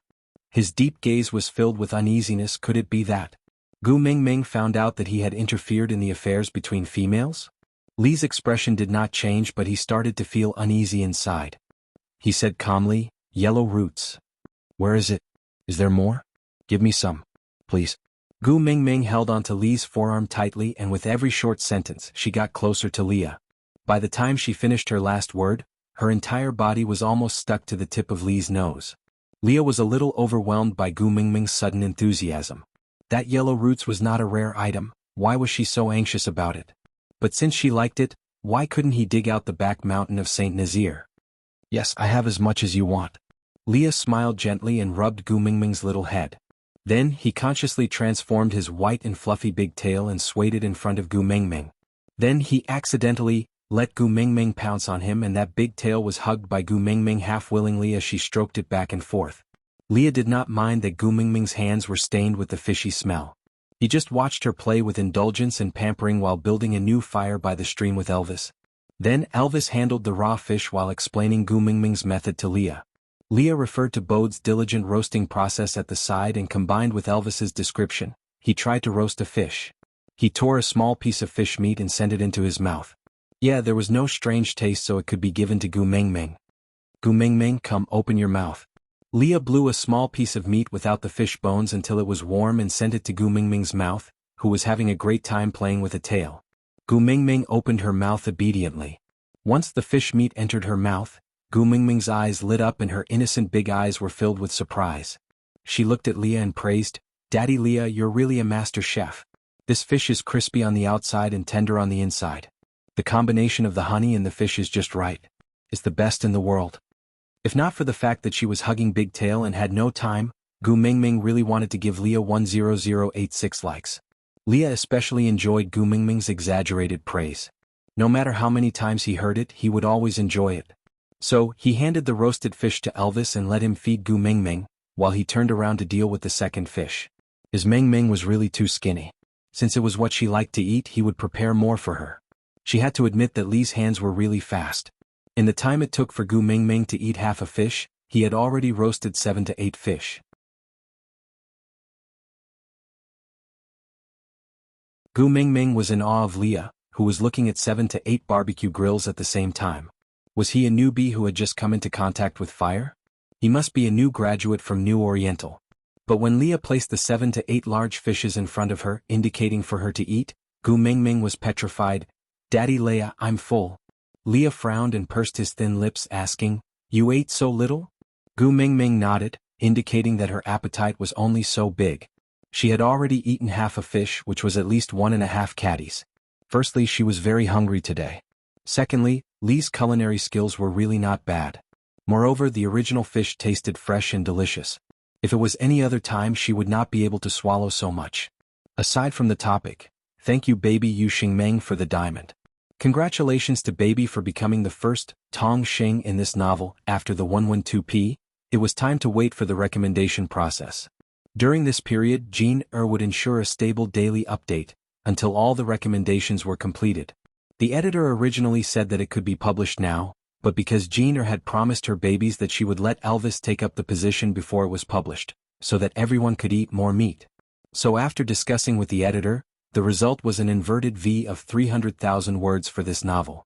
So here comes the problem. Babies, if you have the time, please don't keep reading. Because when I publish it, the parts you are reading now will all be paid content. Parts after 100,000 words are all VIP chapters.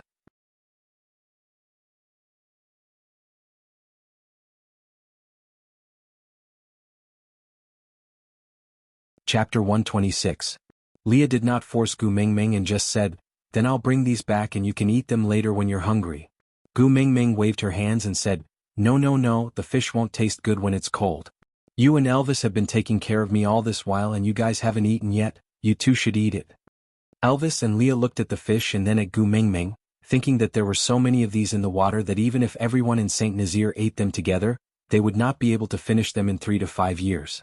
Although the yellow gravy was rare, Gu Mingming seemed to have a way to obtain it without bloodshed. Since Bode and Colin could help Gu Mingming get so much yellow gravy, it was even easier for the two of them. Since the ingredients were not rare, they did not reject it. The two of them ate the few big fish and exchanged their thoughts while eating, discussing how to improve next time. Gu Mingming's tummy was already round, so she clapped her hands and went to play with Sandy. It was not difficult to find Sandy among the crowd. After all, other than Nina, who was thrown out by Elvis, there were only Gu Mingming, Nina and that unknown female left in Saint Nazaire. Disregarding the unfamiliar female, Sandy had always been on good terms with Gu Mingming, and Bode also wanted Gu Mingming to teach him how to roast fish, so their fire pit was not far from Gu Mingming. When Gu Mingming came to Sandy's side, she saw a sullen Sandy and a badly battered Bode. One was pouting unhappily, while the other was circling around the fire with a face full of soot and soot. "What's wrong?" Gu Mingming sat beside Sandy and asked. Sandy twitched her lips and said, "I'm hungry." Gu Mingming turned to look at Bode, who had been busy all this while, and asked, "How long has he been like this?" Sandy replied, "He has been like this since just now, but not a single water shuttle can be eaten." "Gu Mingming, I'm so hungry. Can you roast another one for me?" "Just one." Gu Mingming rolled up her sleeves and was about to agree when Leah carried her up and said, "Gu Mingming is also a female and needs to be taken care of just like you. If you're not satisfied with Bode's skills, you might as well give other males a chance." Once Leah finished speaking, the surrounding males hurriedly offered their treasures. Sandy, why don't you try what I roasted? Leah did not say anything more and just carried Gu Mengmeng towards Elvis's cave. After walking for a certain distance, he then said, if Sandy becomes more and more reliant on you, it will not be a good thing for her. Why? Gu Mengmeng was confused. Isn't it just a fish? It's not a big deal if I roast it for her. I can't let her starve. After all, she's a precious female. The way you make food is very special. To learn it requires time and talent. Bode and the rest obviously don't have this talent. But if Sandy becomes picky because of your food and Bode and the rest can't make food as delicious as you, do you want to keep preparing food for Sandy? Li's voice was very gentle, with the effect of comforting her. Gu Mengmeng did not reject Li's words, but the thought of Sandy's aggrieved look made her heart ache.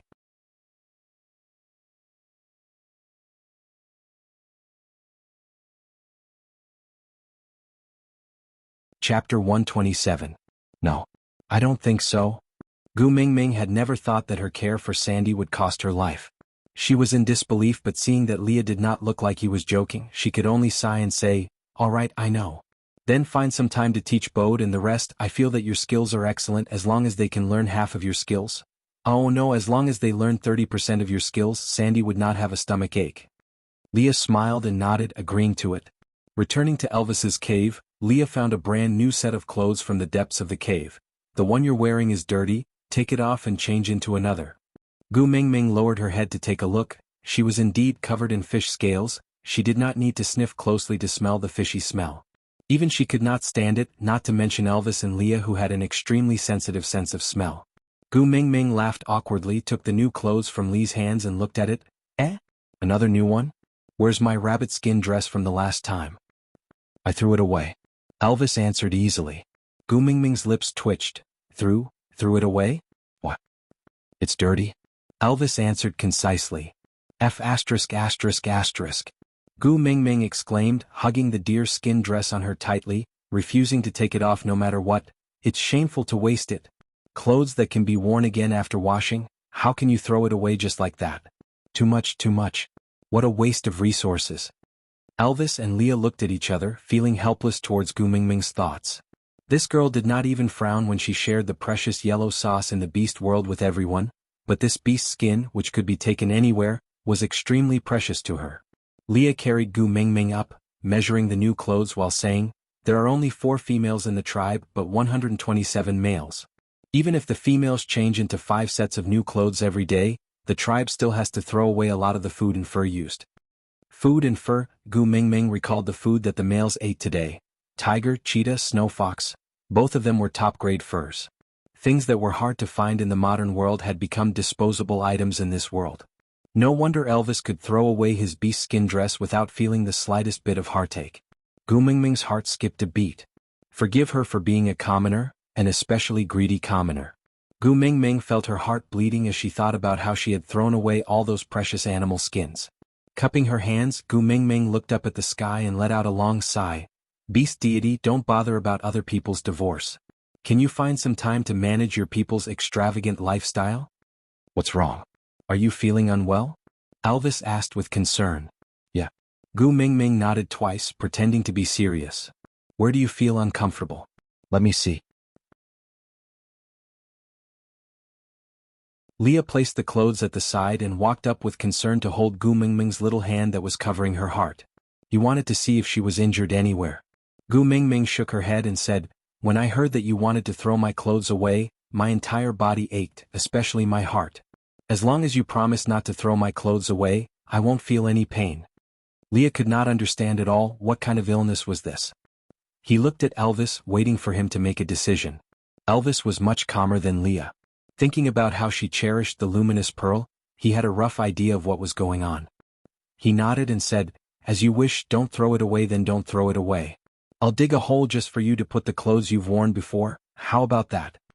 Aside from the topic, thank you to QQ Reader Doryman and Xian for the reading tokens, thank you very much. Replying to QQ Reader's comments, Blue Sky Ancient Rhyme said that she hated NPC literature, so dear, please don't join the QQ group and just read the main content posted by Gina.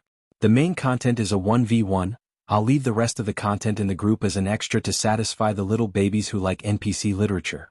Songstress, the content you want to read will be posted in the QQ group in the future. Dear, you can join the group and wait to share it. QQ group number 49277927 I'm not a beauty. Dear, I've seen your opinion, it's the same as mine. Please join the QQ group, you'll find your comrades.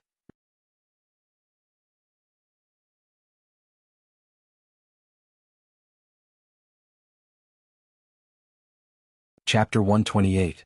What the heck, rich people are indeed different, offering a house the moment they open their mouths? Do you know how much the land in the Celestial Empire is now? Cloakroom. Gu Mingming's eyes lit up as she stared at Elvis. But, Gu Mingming looked at the dirty clothes on her, then looked at the new clothes that Leah had casually placed at the side. She really wanted new clothes. But, she did not want to use herself to exchange for them. There were some things that needed to be made clear. Gu Mingming took a deep breath, and when she looked up again, the atmosphere in the cave had turned heavy. Leah knew what Gu Mingming wanted to say to Elvis, so he turned around and left quietly, guarding the entrance of the cave to prevent them from being disturbed. Elvis frowned, that bad premonition struck him again, enveloping him in an unknown fear. Leader.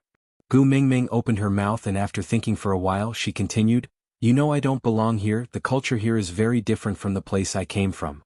We don't mate immediately after we reach adulthood. Females and males have equal status. It's a virtue and not an obligation for males to take care of females. The females who are taken care of will feel grateful and not take it for granted.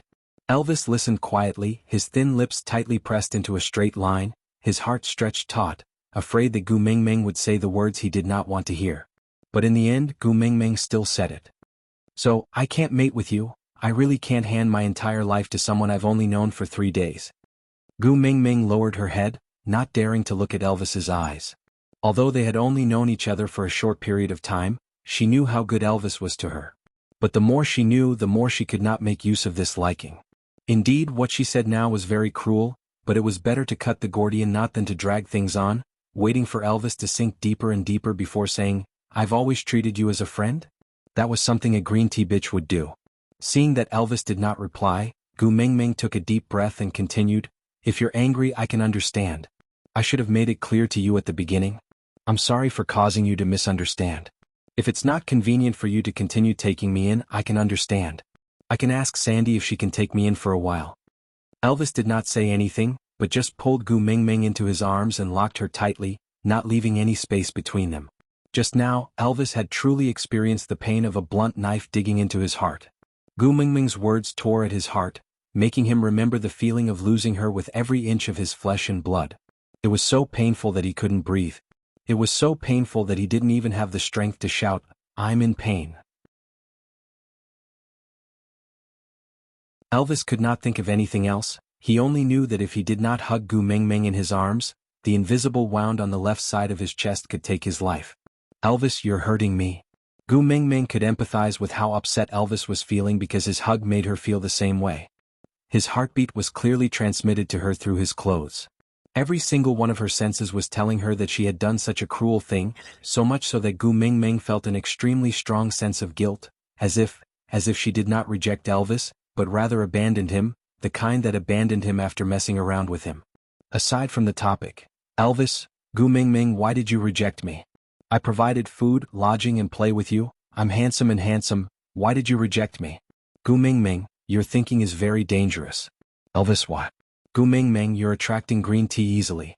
Elvis, what's green tea? Gu Mingming, eating your food, drinking your lodging, playing with your feelings and ravaging your body, then telling you, I only treat you as a friend. Elvis, then you can be green tea, I don't mind.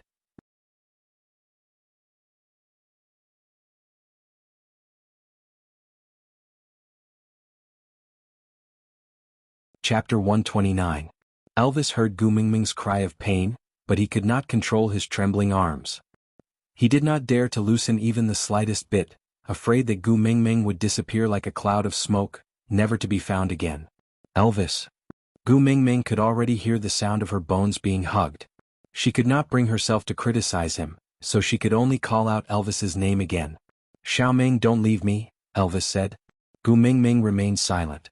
How could she promise something she could not do? I won't fight for the first partner position before you forget him. I don't ask for cubs, I don't ask for partners, I don't even want a title. I only ask for you to stay by my side and let me take care of you. Don't go, don't go. Gu Mingming paused for a while before realizing that the him Elvis was referring to was probably Yusi Jin. While feeling helpless, she also heaved a sigh of relief. Although he was a made-up character, he still solved her urgent problem. She would not be at a disadvantage if she paired up with Song Joong-ki. Since Elvis was sure that she could not forget her old love, and promised not to XXO with her before she forgot him, then as long as Elvis's feelings for her faded, he would naturally give up on the thought of mating with her. Men aren't they all like that? How much infatuation could they have? Thinking about this, Gu Mingming squeezed her eyes hard to make herself look like she was about to cry, pretending to be hurt. All right, before I let him go, you can't force me. As long as you do what you say, I won't leave. Really? Elvis used his height advantage to pull his upper body back a little, lowering his head to stare into Gu Mingming's clear eyes, as if this was the only way for him to believe Gu Mingming's promise. Not leaving. Gu Mingming nodded her head cautiously, then smiled in a comforting manner. I just don't want to mate. Putting this aside, I still like Saint Nazir very much. You and Leah treat me very well, and there's also the cute Sandy. I promised her that I would make all sorts of delicacies for her. If I leave just like that, she will definitely cry and say that I did not keep my promise. I can't bear to see my baby Sandy cry. As Gu Mingming said that, she pulled herself out from Elvis's arms and continued, but since I can't mate with you, I can't accept your care for nothing. There were things I could do in exchange for my food and a place to live. Freeloading is not my style. Elvis wanted to say, it is enough that you can stay. But before he could open his mouth, Leah came in from outside and answered for Elvis. All right, first teach me how you brought Barit back to life? Teaching me, the witch doctor of the tribe, would be considered a great contribution to Saint Nazir. In return, I, the witch doctor, and Elvis, the tribe leader, will be responsible for your food and daily necessities for the entire winter. How about that? Gu Mingming heaved a sigh of relief when she saw Leah. With only her and Elvis, the atmosphere was too awkward. Now that there was one more person, it felt much more relaxed. Smiling, Gu Mingming waved her hands and said, how is it brought back to life? Barit did not die in the first place. He just fainted from dehydration after not eating or drinking for 3 days. He just needed to replenish some water and he would naturally wake up.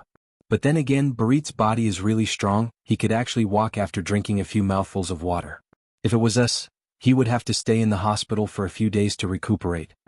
Aside from the topic, thank you for the tips from QQ Reading Mo Shang and Doryman.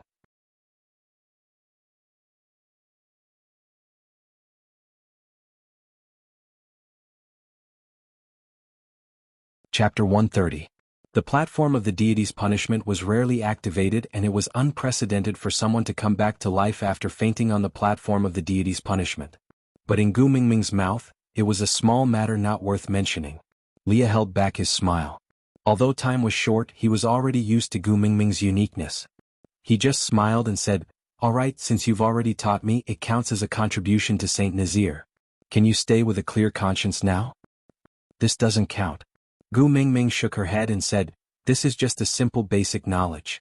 Using this sentence to exchange for a whole winter's food and lodging, this deal is too unfair. Such an obviously biased deal, even if you signed a contract, you won't be protected by the law, alright?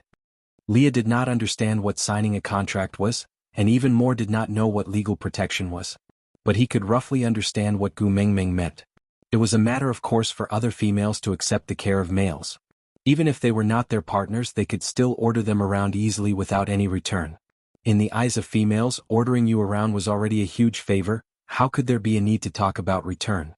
Ah, what a joke. And in the eyes of males, it was the same. Gu Mingming was after all different. Leah thought for a while and replied, you saved Barit's life, so he will prepare your food for this winter as repayment. As for the other daily necessities, Elvis and I will be in charge. You're not allowed to say no, or else we'll be sad. Leah hooked Gu Mingming's chin lightly and lifted it slightly. That charming yet seductive smile was so close to her that Gu Mingming swallowed her saliva. It was not Gu Mingming's style to disappoint a beauty. Moreover, Elvis and Leah would provide lodging and Barit would provide food. To a rookie in the wilderness like Gu Mingming, this was the basic guarantee for survival. Although it was too perfunctory to only use a sentence as a condition, but she could consciously do something to repay them, why did she have to make it so clear with words? Gu Mingming thought about it and nodded her head while squinting her eyes, saying, all right, I'll listen to Daddy Leah. Elvis, who was standing at the side, was expressionless.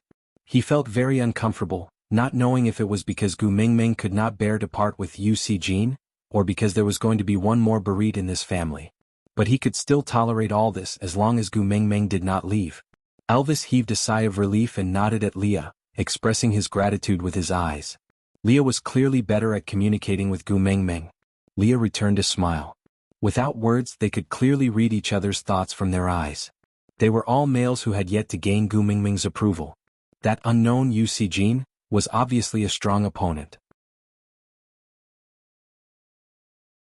At this time they had to unite all the powers that could be united so that they could make Gu Mingming stay when that male came looking for them one day. So, although losing Berit was a very unpleasant thing, it was better than letting Jean snatch Gu Mingming away. However, Gu Mingming did not understand the meaning of the eye contact between Elvis and Leah. She just felt a sense of relief, as though a shackle had been removed from her body after she had explained everything clearly. Without any worries, she then noticed what Leah had been holding in his hand. Wasn't that what she wanted? Daddy Leah, is this for me? Gu Mingming asked, but she had already snatched the item from Lee's hand. She held it in front of her eyes and looked at it carefully. Then she brought it to the tip of her nose and smelled it seriously. She could not be wrong, she could not be wrong. This was exactly what she wanted. Aside from the topic, good news, I've received notification from the editor that this article will be PK on QQ reading from the 5th of December to the 8th of December. If we win the PK we will receive more recommendations. So, Jintai Steel will add more updates to repay the babies for their support. Babies who are using QQ reading to catch up on the article, please do not read the article in these 3 days and catch up with the updates every day. And those recommendation tickets, the free ones, please give them to Jeaner. Thank you. If there are babies who want to reward Jeaner, please do so within these 3 days, because it will definitely affect the PK results. As for messages, I don't need to say it, right? If you love me, tell me loudly.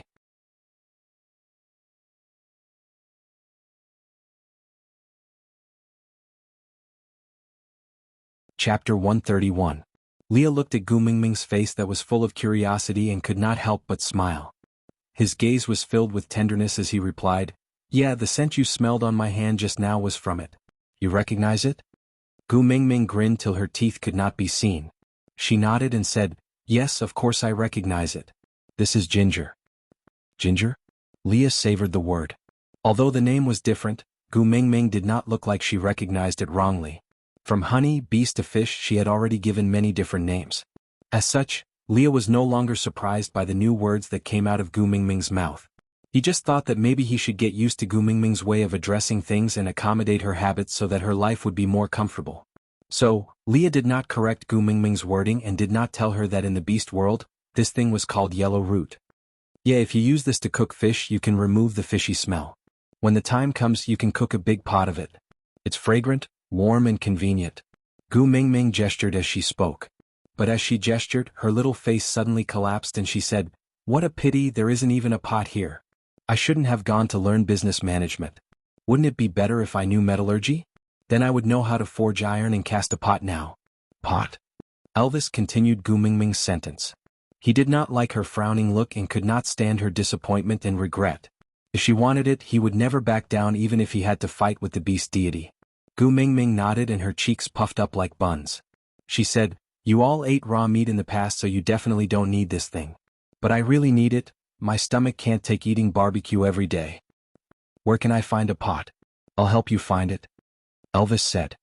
There shouldn't be one here. Gu Mingming sighed and decided to give up helplessly. But Leah circled his large tail and placed Gu Mingming at the base of his tail for her to sit steadily. His furry large tail formed an angle like a sofa for Gu Mingming to nestle comfortably. He sat sideways on the floor and played with Gu Mingming's hair while asking, tell us, what does a pot look like?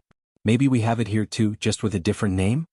Gu Mingming had never been immune to Lee's big tail. Once she hugged his tail and stroked his fur, she basically did not think before speaking. She would answer whatever Leah asked.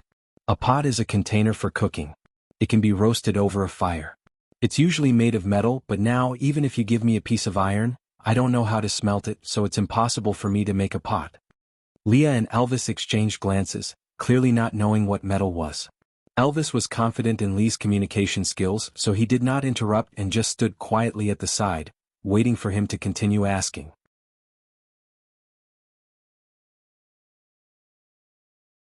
Leah asked, "Other than iron, are there any other wok materials?" Gu Mingming thought about it seriously and replied, "There's also a stainless steel pot. Alright, there's also a pot made of stone. The Koreans use it to mix rice. But we also need steel tools to cut the stone, so we can't make a pot without iron. Sigh, I've been eating barbecue every day and my throat is starting to hurt." After Gu Mingming finished speaking, she pouted her lips to express her dissatisfaction, but there was nothing she could do. However, Elvis and Leah exchanged a look and both of them revealed a smile of tacit understanding. Aside from the topic, replying to QQ reading reader, "Little darling, forgive me for not being able to type out the emoji you used for your name, but thank you so much darling for writing the little drama for me. Reader 1 and Reader 2's conversation is very heartwarming. Thank you for your consideration. I might not be replying to your messages these few days, because I need to hurry up and prepare for the PK in the book city. If I write one more chapter now, I can write one more chapter later."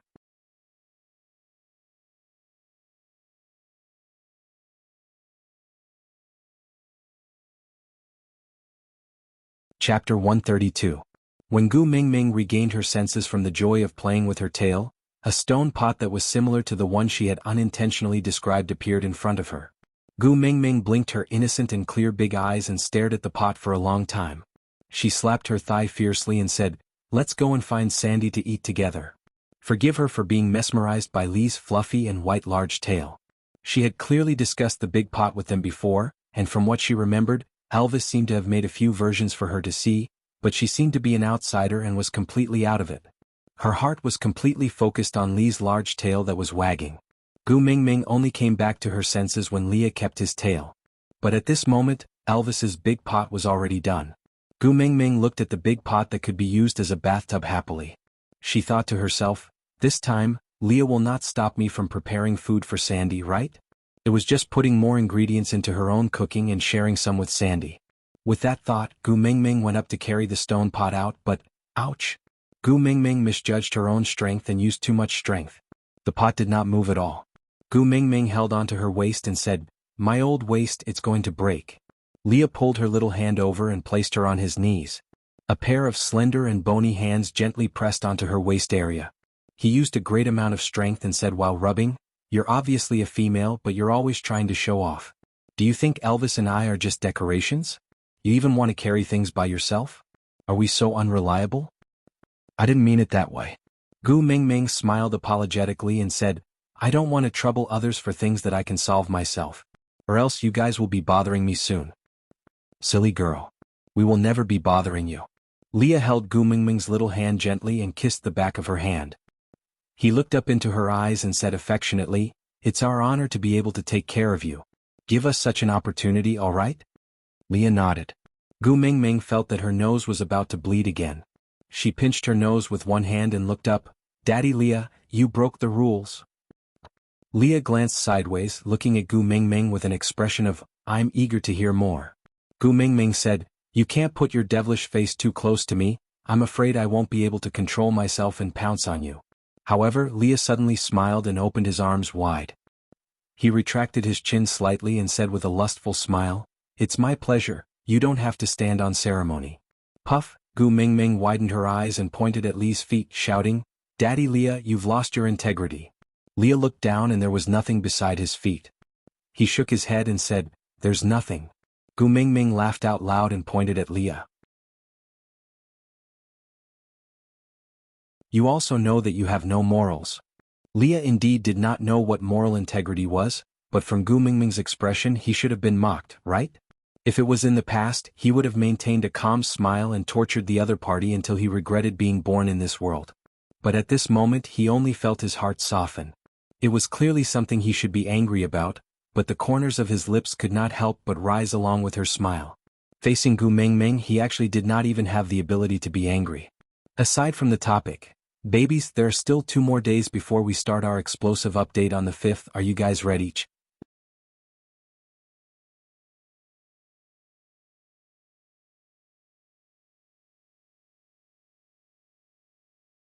Chapter 133.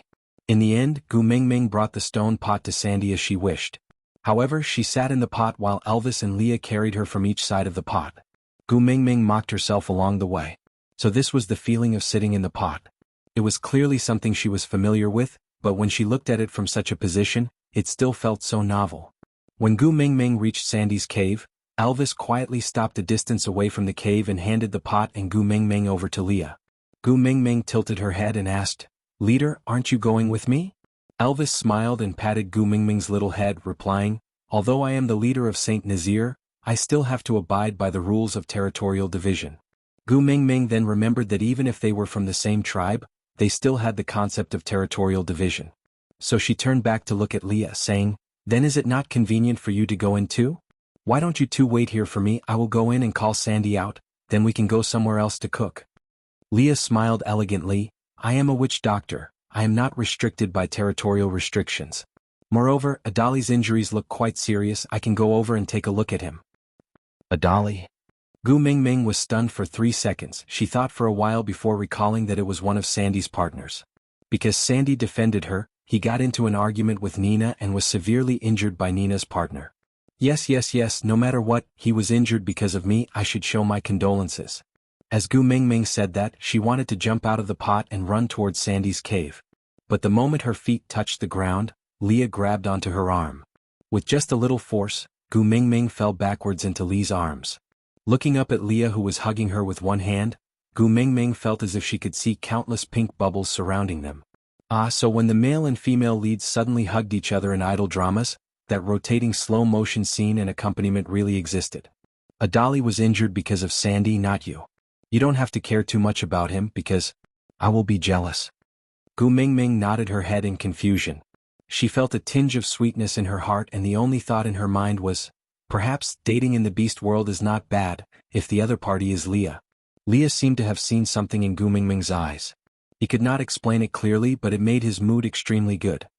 He liked the way Gu Mingming looked at him as if she belonged to him. Leah carried the stone pot with one hand and hugged Gu Mingming with the other. This setup of a village woman did not diminish his demonic and fairy-like aura at all. Perhaps it was because of his occupation. The stone pot in his hands was like a magical instrument used for sacrificial rituals and not a cooking tool. Before Leah reached the entrance of Sandy's cave, Sandy had already come out to welcome him. She did not look too good, and when she saw Gu Mingming, she forced a smile and greeted, "Gu Mingming, you're here." Gu Mingming could not bear to see Sandy suffer, so she hurriedly jumped down from Lee's arms and pounced towards Sandy. In her heart, she gave herself a big thumbs up for not choosing a lover over a friend. "What's wrong? Did you not eat your fill just now? I just brought some new tools over. Let's cook something to eat together, alright?" Sandy looked at the things in Lee's hands that she had never seen before. As a foodie, this was the first time she was not interested in eating. She just pulled Gu Mingming's hand and said, "Can you help me request Leah to take a look at Adali again? He's very badly injured." Aside from the topic, thank you to Xiaoxiang Academy's little darling Xiao Rui Nina, for the flowers. Reply to QQ Reader Blue Sky Ancient Rhyme, for the main text of this article. Babies who cannot accept the NPC plot, do not join the reader group and just read the main text here. You can also communicate with Jean by leaving a message on QQ Reader or Xiaoxiang Academy's works. Jean will read all the messages. Babies who want to see the NPC plot, please join the QQ group to read the content sent in the form of an extra.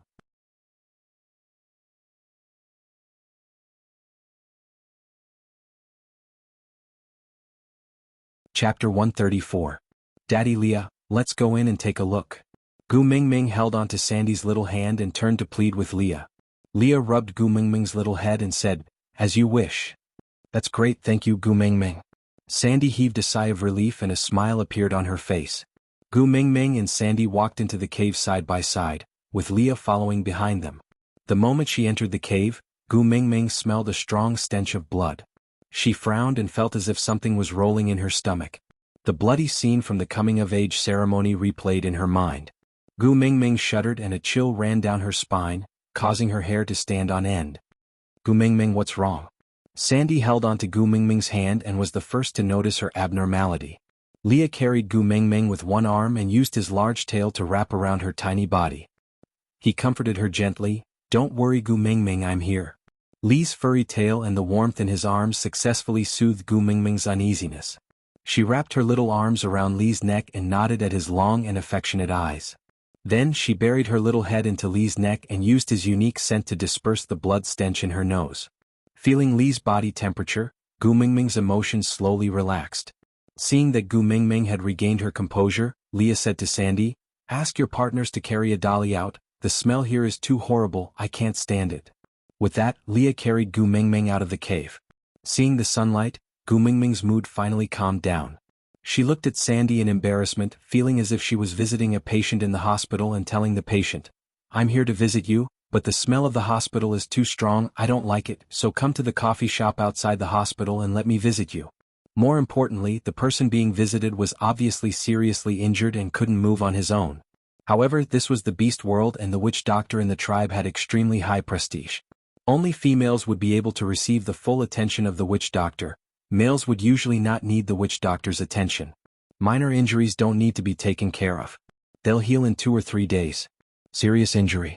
Hey, is there a need to waste medicinal herbs to treat it? Especially someone like Adri who had lost in a fight. How could he have the face to ask the witch doctor for treatment? But now, on account of Gu Mingming, not only did Leah treat him, he even came to treat him. Now he was just asking him to come out of the cave. How was that making things difficult for him? When Bode and Sandy's other partner carried a dolly out, Gu Mingming then realized that a dolly was seriously injured. The wound on his abdomen was flipped outwards and the blood around the wound had coagulated into a sticky state. His internal organs could be vaguely seen through the wound. His face was as pale as a sheet, and fine beads of sweat covered his entire body. If he was in the modern world, he would definitely be sent to the emergency room. But now he was being carried out by Bode and Sandy's other partner, one by his arms and the other by his legs, like a suckling pig. Gu Mingming shuddered and said, "Oh my God, the way you two are carrying him is tearing the wound open again. Quick, find a flat and clean place to put him down." Bode's face darkened. This Gu Mingming really did not regard him as an outsider, ordering him around so easily. And as her first partner, he was not as important as Gu Mingming, whom he had only known for 2 to 3 days. Sigh, this was all fate. Aside from the topic, my babies, let me say something more. Tomorrow, QQ reading will be going up for PK. All my babies with a QQ reading ID, please give your recommendation tickets to our Gu Mingming tomorrow. It's the free recommendation ticket. One has not been published yet, so the monthly ticket cannot be used. Jeaner is now working hard to save up her chapters, hoping that she can update more chapters for everyone. But I might not be able to reply to everyone's messages in time, because I am making the best use of my time to write as many chapters as possible for everyone to see. If this PK is over, I heard that there will be a second round of PK. Then it will be another round of explosive updates. You're tuning in to the Han Li's Wuxia Adventures YouTube channel. We're so grateful for your support and don't forget to subscribe to join us on this incredible journey through captivating stories. Your generosity through donations truly makes a world of difference, as it's the primary source of revenue that allows me to expand and enhance this channel for you. Thank you from the bottom of my heart for being a part of this adventure.